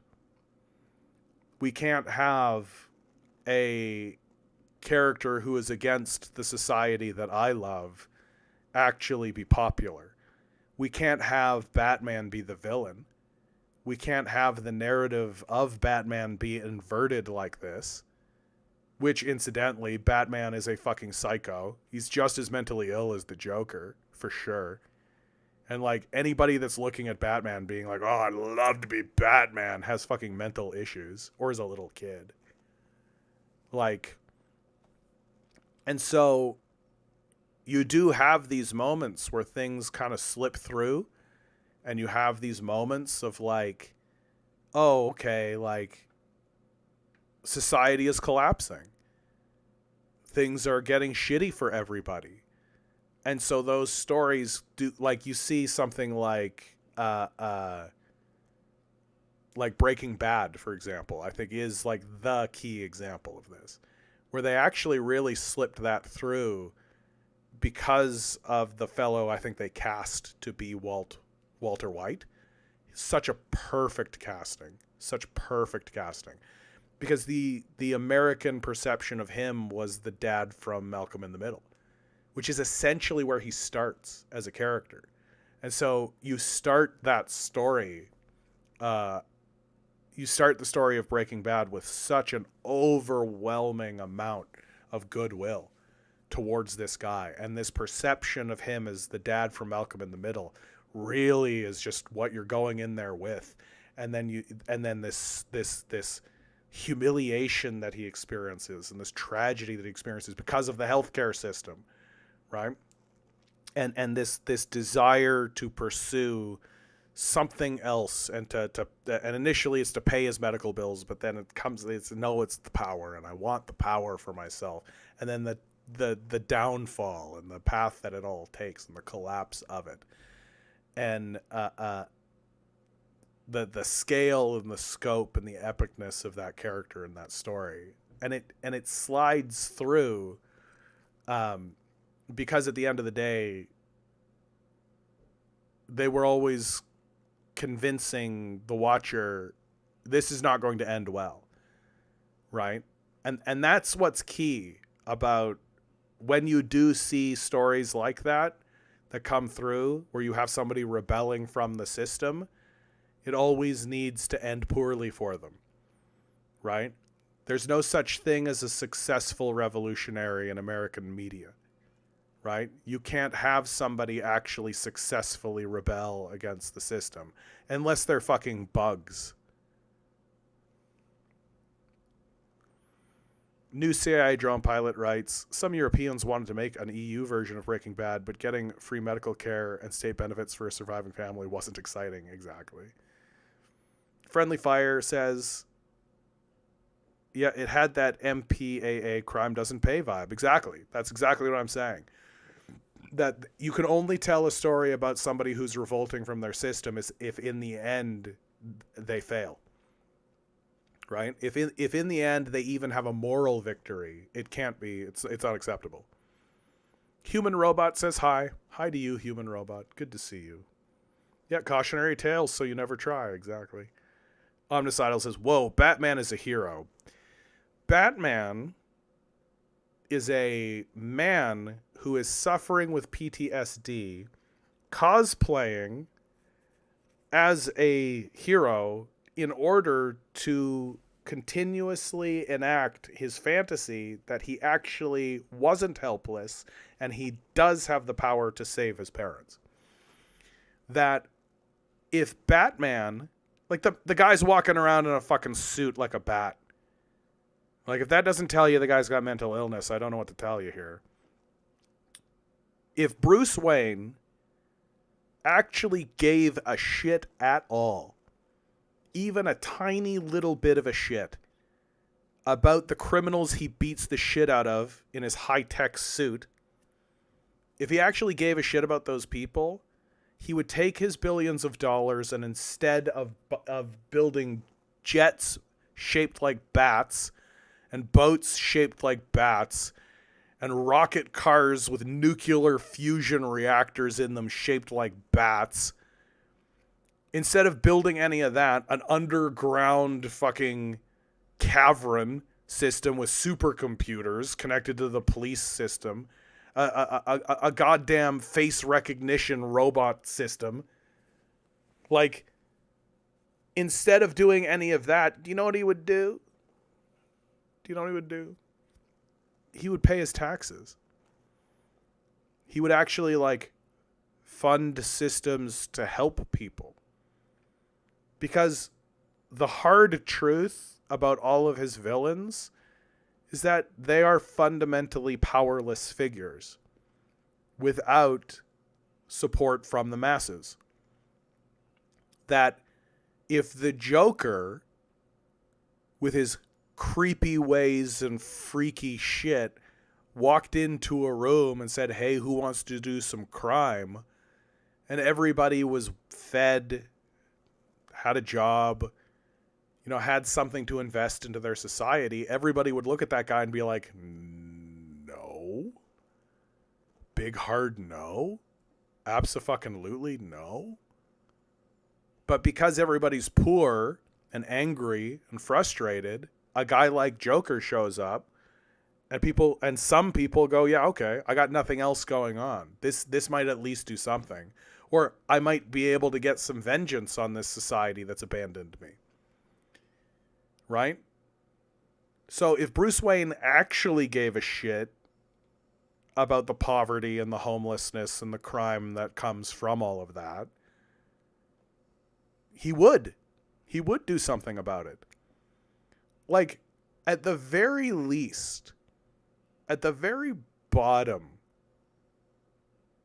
like, number one on the list would be like, give Arkham Asylum a couple $1 million to improve their security. Like, how is it that the Joker keeps escaping from this place?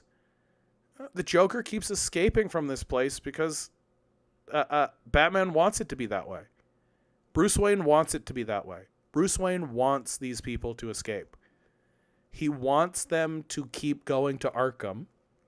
He doesn't want them to go to prison, right? He wants them to go to this low security site, Arkham Asylum, where the security is bad, so that they can easily escape, so he can continue his task of being a role-playing vigilante to continuously enact his quest for vengeance against the death of his parents. Like, Batman is just as mentally ill as Joker is. Right? Just as mentally ill. Like, they're two sides of the same coin. And if Bruce Wayne wanted to stop the Joker, you'd increase security at Arkham. You'd give a donation and basically be like, yeah, lock this guy in a cell. He's just not coming out. Like, that's just not a real thing. Omnicidal writes, Network's worth is $10 billion, and he has the Wayne Foundation, which has a $1.2 billion endowment, market manipulation. And the Wayne Foundation cut poverty in some cases by 50% and donates to several prominent charities. He cut crime and poverty down. Are we doing billionaire apologencia? Like fictional billionaire apologencia?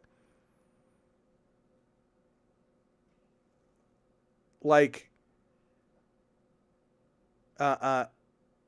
basically what you're arguing is that because he does a modicum of philanthropy, that lets him off the hook.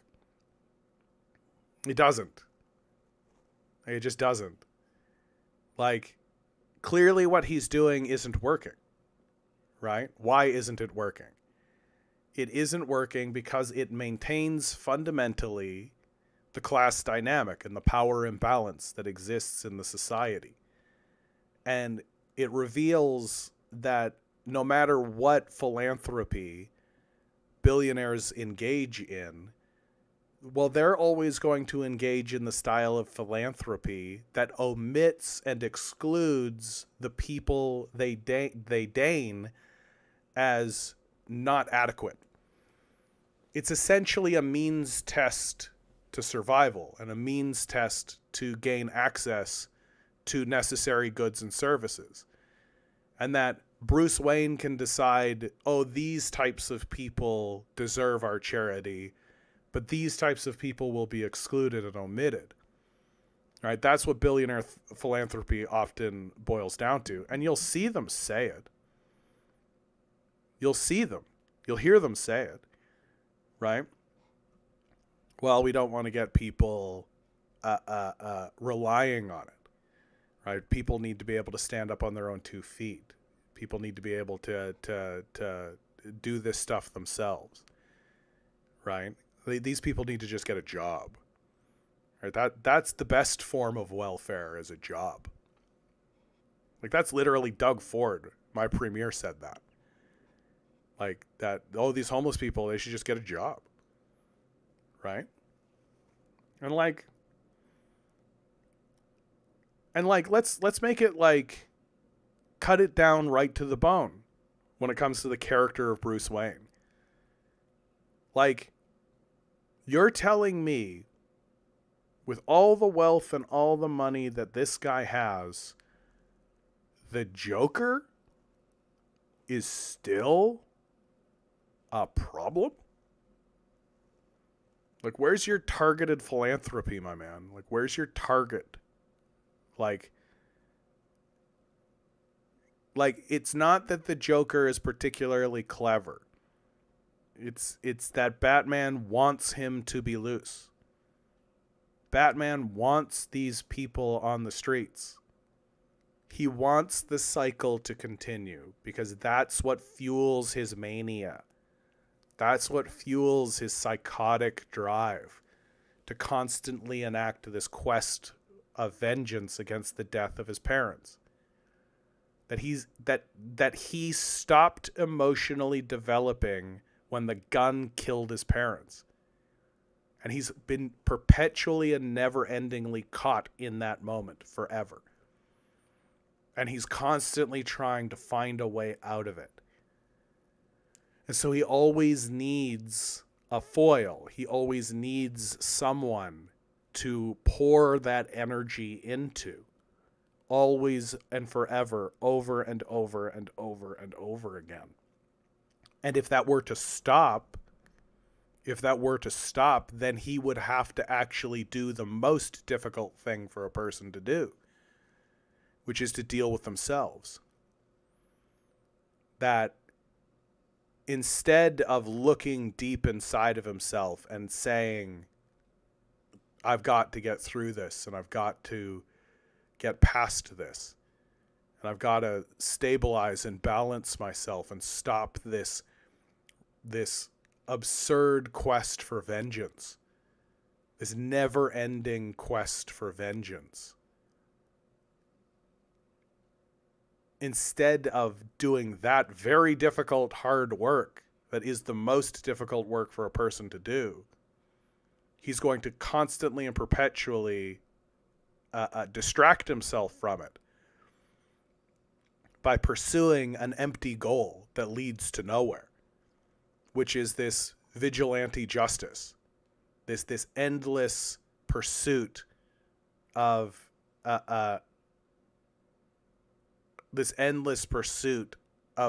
beating up poor people who cannot fight back.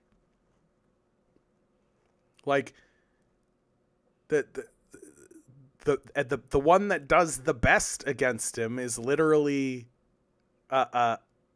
just a dude with a modicum of creativity. And the only reason he's successful is because the populace itself is his most powerful resource. He just has an unlimited supply of henchmen, it seems. Where are these henchmen coming from?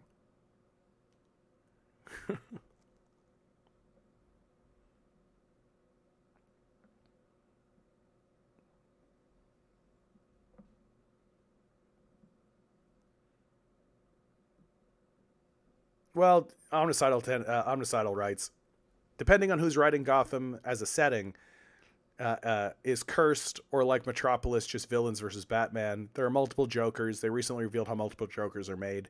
Yeah, this seems to be where the Joker ethos is going.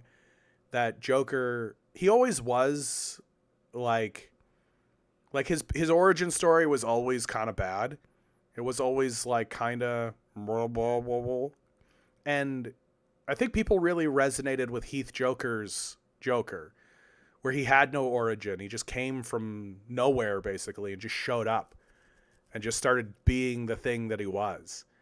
And I think people really responded to that and liked that the Joker wasn't so much a person, but a force.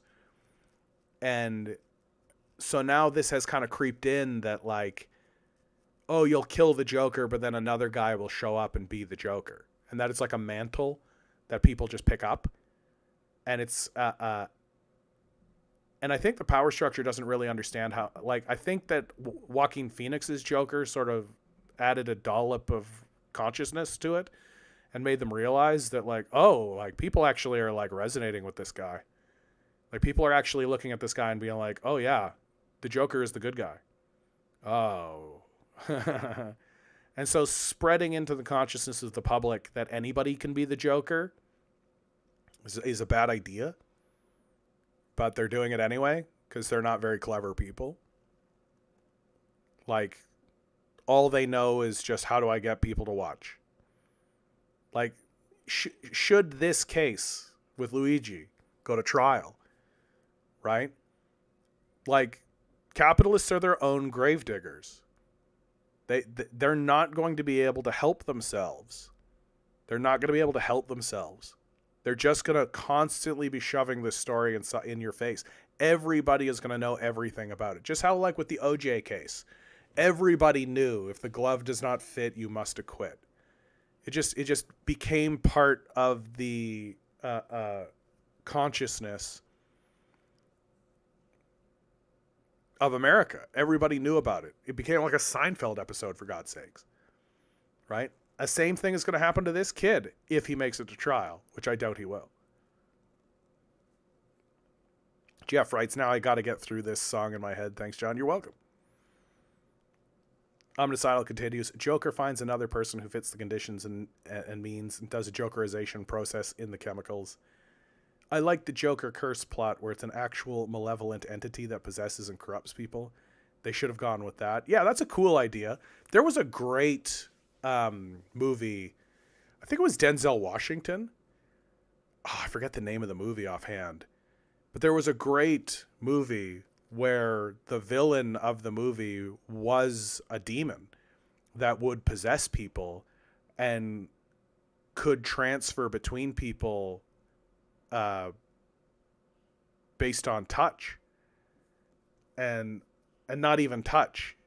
And that the whole, spoilers I guess, but the whole apex of the thing was that he brought this character, he brought the guy that was possessed out into the middle of nowhere, and then he had figured out that if the demon has nowhere to go, if there's no one to possess, then that will kill the demon or send it back to hell or whatever. And so he kills the demon, the guy that the demon is possessing. Then as the demon is possessing him, he kills himself. And then, of course, the twist at the end, which I thought was bad. I thought that it was a bad ending and it kind of ruined the whole thing, was that the demon possesses like a rabbit or something and is able to possess an animal. And I was like, nah, it would have been a way cooler ending if the guy had killed himself and it had have done it. I think that would have been a way cooler ending.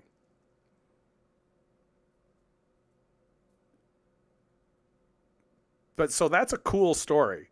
And it's a cool idea to think that like the Joker is actually like a demon, like a malevolent force that manifests itself. And its ambitions are actually quite small. Like it's not trying to destroy Earth. It's not trying to it's just trying to do chaos, really. And just in this very trickster-esque kind of way. I think that's a really cool idea. Yeah, Joker is a cosmic force or an eldritch horror like Pennywise. Yeah. But like doesn't have supernatural powers in the way that Pennywise does. Just like can possess people. Yeah, that's a really interesting idea. I think that's a really cool idea. And if they adopted that for Joker for just like a run or something, I'd be here for it. That's a cool idea. Like I like what they did with Joaquin Phoenix's Joker for the first movie, where they like really worked to make him a very sympathetic figure. It's just so believable. Like I think that's the thing. It's just so sympathetic and so believable. Like a person who is abandoned by their society, rebelling against that society. Like it's so believable. Jeff writes, I still remember Judge Alito. Why do I remember a random judge's name? Yeah, exactly. Exactly, dude. Like it's not Alito though, wasn't it Ito? It doesn't matter. You're close enough. You're close enough. Oh, goodness me. Human robot. Sorry, I haven't looked over on Twitch for a while. Are we doing fictional mental asylum security restructuring? No, I'm just doing a criticism of one of the gods of our society, right? That the pantheon that comes out of DC and Marvel, like Superman, Batman, Wonder Woman, and then the pantheon that comes out of Marvel, Iron Man, Thor, the Hulk, Captain America. Like these pantheons of gods are worthy of critique, and we should discuss them that way. Like these are this is the new pantheon, and I don't think that it's wise for us to absorb this stuff uncritically and to just have the kind of childish or childlike position that these narratives that we are engaging in are inherently good for us or inherently worthwhile. And we should use them as a way to criticize ourselves. That our initial impulse when we watch Batman or Superman, our initial impulse is veneration and, oh, that's cool, and, oh, interesting, right? And so we should use these figures as a way to reflect upon ourselves and as a way to look back and say, okay, I like that. Is that a good thing to like? Is it a good thing that the immediate reactive impulse, like my emotional response to this is great? That rather than absorbing this reactively and just responding to it in a reactive way, we should take a more active approach and actually discuss this stuff more seriously. And I think that the characters who constantly show up, who repeatedly show up, are the ones that are most worthy of our attention. Like Batman and Superman and Iron Man, like these people keep showing up. They just keep appearing in front of us over and over and over again. Like it's been like Spider-Man is a good example of that, right? The Teenage Mutant Ninja Turtles are a good example of this. They just keep showing up. Why? What has us so entranced? Why are we so in love? Why are we so bedazzled by these figures? And we should delve into that and tear that apart and have a more meaningful discussion in the hopes that doing so will reveal something more meaningful about ourselves. And that we'll be able to say, oh, I do like this figure because of this thing that is concerning. Like, it should be a touch concerning to everybody that both Iron Man and Batman are basically just like libertarian billionaires enacting a power fantasy that is basically unrestrained, where they get to gallivant above us as gods simply because they're rich. Omnicidal tendencies. John is full of crap. Don't listen to him. He hasn't mentioned our Lord and Savior Hank Hill, assistant deity of propane and propane accessories. Dude, when King of the Hill came out, I did not understand that at all. I thought that was a dumb show for dummies. And about 5-6 years ago, I rewatched some King of the Hill. That's a brilliant show. That is a brilliant, brilliant, brilliant television show. And what makes King of the Hill so brilliant is that it highlights a segment of American society that doesn't get the spotlight very often. And it thrusts into the center stage a type of person who doesn't get the center stage very often. This very soft-spoken, down to earth, just regular working Joe who has a big heart and is willing to put it all on the line for those he loves. And yeah, just an old guy in a small town just trying to live and adapt. Exactly. And like, and the thing I love about Hank Hill is just how unemotional he projects, but how deeply emotional he is. That he's so obviously an emotional person, but he's so restrained and stoic.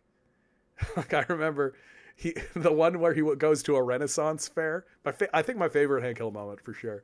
He goes to a Renaissance fair, and he's selling them a lot of propane. And so he just asks, like, "What, if I may ask, what are you using all this propane for?"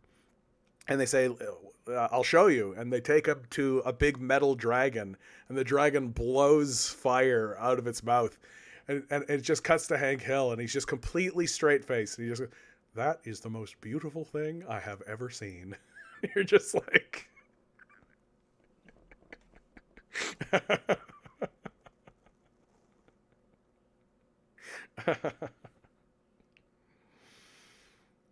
no, and like, I feel this way about shows like Married with Children is a good one.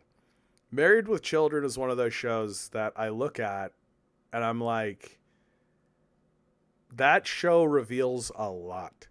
That reveals a lot about who the audience was and who was watching that show and what was appealing to people during that period of time and what people like. When I was a kid, I always sort of like, I would watch Married with Children and I'd be like, oh, Al is just like a big oaf, right?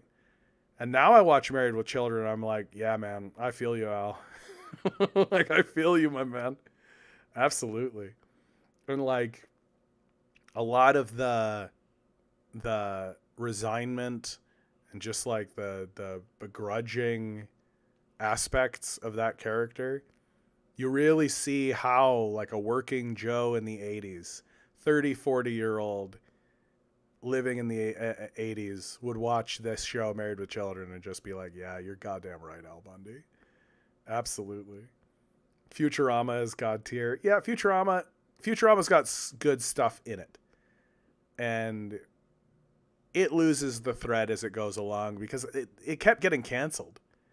It just got canceled, and then like another group would pick it up, and then it would get canceled, and then another group would pick it up, and it was like over on Sci-Fi, and then it went back to Fox, and it was just like bouncing around. And now they're even doing a new season. So like, yeah, and it comes back. It just keeps coming back, right? Futurama is well, and I always thought that it was so ridiculous that like they're canceling Futurama before The Simpsons. Like, The Simpsons ran out. Like, it ran out a long time ago, man. Like, it ran out like a decade or two ago now. Like, it ran out of road big time. Futurama is unlimited. It's as big as the universe is big. You can keep telling stories in that universe forever. And like, the characters are precisely the characters that you want to have in basically any story you want to tell, right? Like, you've got like a lovable, dim-witted idiot that we all relate with, which is Fry, right? You've got the plucky, stalwart fighter with a backbone. That's Leela, right? You've got the criminal, the thief, the lovable rogue, if you like, which is Bender. Right, and then you've even got like fish out of water people who are people like Zoidberg. So you've got all of these really, really great characters with all of these very strong attributes that you can basically just build any story you like around. And so the storytelling potential for Futurama is unlimited. It's as big as the universe is big, and it goes on forever. And I think that Futurama started to weaken when it began to get self-referential, when they kept bringing old stuff back. That to me is when Futurama started to really go downhill.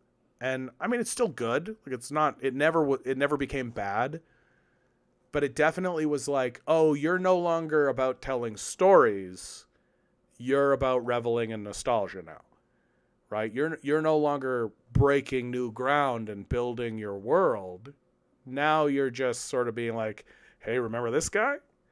Hey, remember this guy? And like, that's okay to do if you want to flesh a character out. Like, they brought, they introduced Lur, of Omicron Persei 8.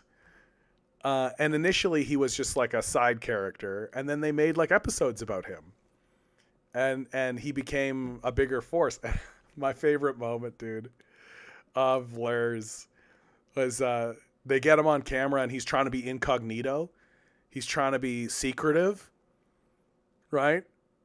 And he's like, oh, he's looking for human horn. That's what he's looking for. And so they've got him on like this shitty camera, and he's like, do you have any human horn? He's like, yeah. Hey, who are you, by the way? He's like, oh, me? Nobody important. Of Omicron Persei 8. He can't even help himself. To shreds, you say? Yeah. Well, and I mean, there's classic memes that come out of Futurama. I don't want to live on this planet anymore. I feel like that's going to persist forever. Like, that's going to be like 2-3 generations down the line. People are going to see that. Just be like, I don't want to live on this planet anymore. And everyone's going to be like, fuck yeah. And like, people are going to be like, where's that even from? Old show, Futurama. Oh, okay. Oddity writes, I can't believe they're still making new Zombies Simpsons episodes. Yeah, dude. And like, it's getting like, Simpsons is basically going the only route it can now, which is to become so self-referential that it becomes kind of a meta commentary of itself. And like, there was this episode they did recently where it was like, quote unquote, the final episode, but Bart was noticing that it was this final episode, and then they would have fourth wall breaks where they were commenting on Bart noticing that it was like, and so it was like this meta commentary of itself, which is like the death of the show, right? And the death of the whole premise of the show. Although, to be fair, the Simpsons as a premise is no longer viable because the Simpsons live in a world that no longer exists. Homer being a single wage earner in like a middle tier job, owning a house, having a car with a wife, a housewife, 3 kids, a car, takes vacations. It's just a world that doesn't exist anymore. And so the basic premise of the show is absurd. And so absurdism is the only place it has left. And unfortunately, there are shows that do it better. Like, if you just want raw absurdism, Family Guy does it better. Like, Family Guy is just absurdism. It doesn't give 2 shits about its premise at all. That Peter's exactly like The Simpsons. Like, the whole setup is precisely the same, but it doesn't matter at all because the show was never pitched at us at any point so that any of that mattered. Like, it doesn't matter if it doesn't make any goddamn sense that Peter can afford this house and all this kind of stuff. Peter literally will like conjure vehicles out of nowhere and he'll become a vehicle. So absurdism is the nature of the beast, and so you don't really think about the basic premise of it. Whereas The Simpsons has had like very heartfelt, meaningful stuff. I really think about the Union episode. The Union episode is like a meaningful episode of The Simpsons that really speaks to something deep within the core and the fabric of America that I think is would be an episode that would do very well today if The Simpsons themselves made any sense as a force. Like, if Bart was also working a job and Marge was also working a job, and they were managing to eke it out in this house that was running down. And you know who's actually starting to do it? You know who's actually starting to tell that story? Is Roseanne. The stuff that Roseanne is making now. They did a new season of Roseanne, and I've caught a couple of scenes and a couple of episodes of it. And they are not shying away from this reality that people are experiencing in America, which is, and the character of Dan straight up says it. You know, I worked hard. And I did all the right things, and I've done right by my family, and I'm falling behind, and I'm getting tired, and I'm getting old, and I won't be able to do it much longer. But I've got to, because no one else can. That there are people that are producing that stuff, but because it's people like Roseanne, it's going to be kind of dismissed. You know, that Roseanne has a reputation, and it's well earned, I should say, but it doesn't stop her. Turns out your artists are a bit kooky, guys. Turns out your artists are a bit like that. Well, and what was always great about Roseanne was exactly that. It just cut right down to the base reality. It cut right down to the base nature of this American experience. And to see them bring it back with such honesty, right? That to me is the thing. Like I despise a show like Modern Family. I think Modern Family is actually a despicable show. Like, I like the actors, I like the characters, right? Nothing against anybody who's doing the show. For God's sakes, that Ed O'Neill is on that show. I love him as an actor and his character. But the premise of Modern Family is deeply, deeply, deeply insulting. And it's that literally the dad works as a realtor during a housing crash, like a housing market crash. And he's got the wife, the kids, right? The dad, played by Ed O'Neill, is like a quote unquote self-made millionaire. So like, what are you watching when you're watching Modern Family? You're watching people who live in this 1%. It's not a show about Americans. It's a show about who Americans wish they could be. And it's like fantasy porn, right? That isn't really that. Sure, it probably exists for a small, tiny group of people. And all of that is fine. Like, it is fine. But that's not how the show is presented to us.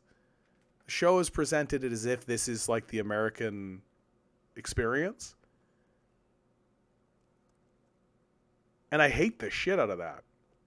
And it drives me crazy that it seems like the media system and our storytellers are absolutely refusing to actually tell us stories about what it's like to actually live in this place. Like, in this place where everyone is feeling alienated and everyone is feeling like they can't articulate themselves and they can't get anything done and they can't do anything. And they feel this clamp down, this economic clamp down happening to them. And they feel destabilized. And nobody's allowed to actually talk about how unjust it is. And the everybody's screaming at the top of their lungs that they want freedom, but they live in this incredibly unfree system where, like, you literally have a person in your life who can walk up and hand you a piece of paper and impoverish you. That exists for basically all of us. That at any moment you can be told your services are no longer required. And we're just supposed to accept that. We're just supposed to go along with that. And we're all told, like, oh, that's okay, you'll just go get another job and everything will be fine. Right? But guess what? Sometimes people don't. Right? Sometimes people don't. And it's getting obvious. It's getting very clear.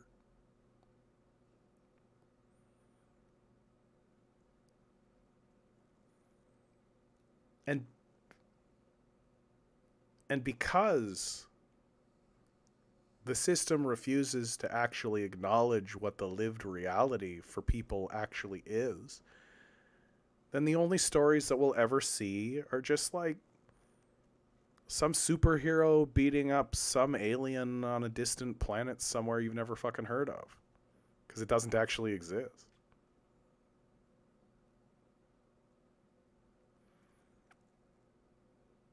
Like, the last thing the capitalist power structure wants Americans to see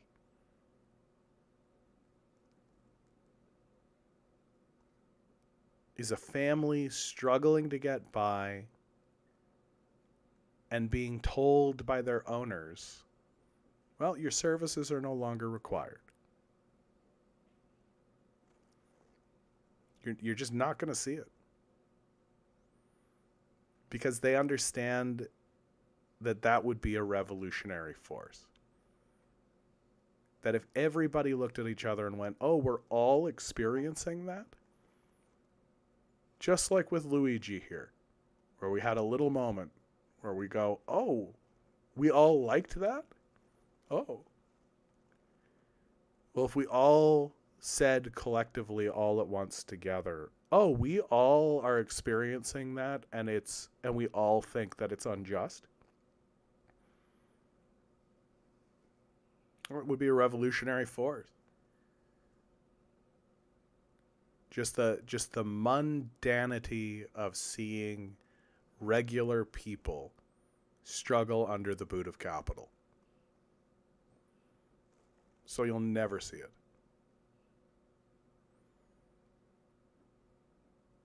Well, we've reached the end of this one, guys. Thank you all for being here. This was a beautiful episode, man. We got to talk about Luigi. God bless you, Luigi. I hope that you're well, wherever you are. I hope you make it to trial, my man. And hell, I hope you go free. I hope you go free. Yeah, thank you, Anemone. Thank you, Oddity. Always remember, guys, each and every one of you is a quantum being, walking around in quantum energy. These billionaires are spending hundreds of billions of dollars in the hopes you'll never realize it. You'll just stay the good little commodity they need you to be. Rebel. Revolt. Repent. Good luck. We're going to need it.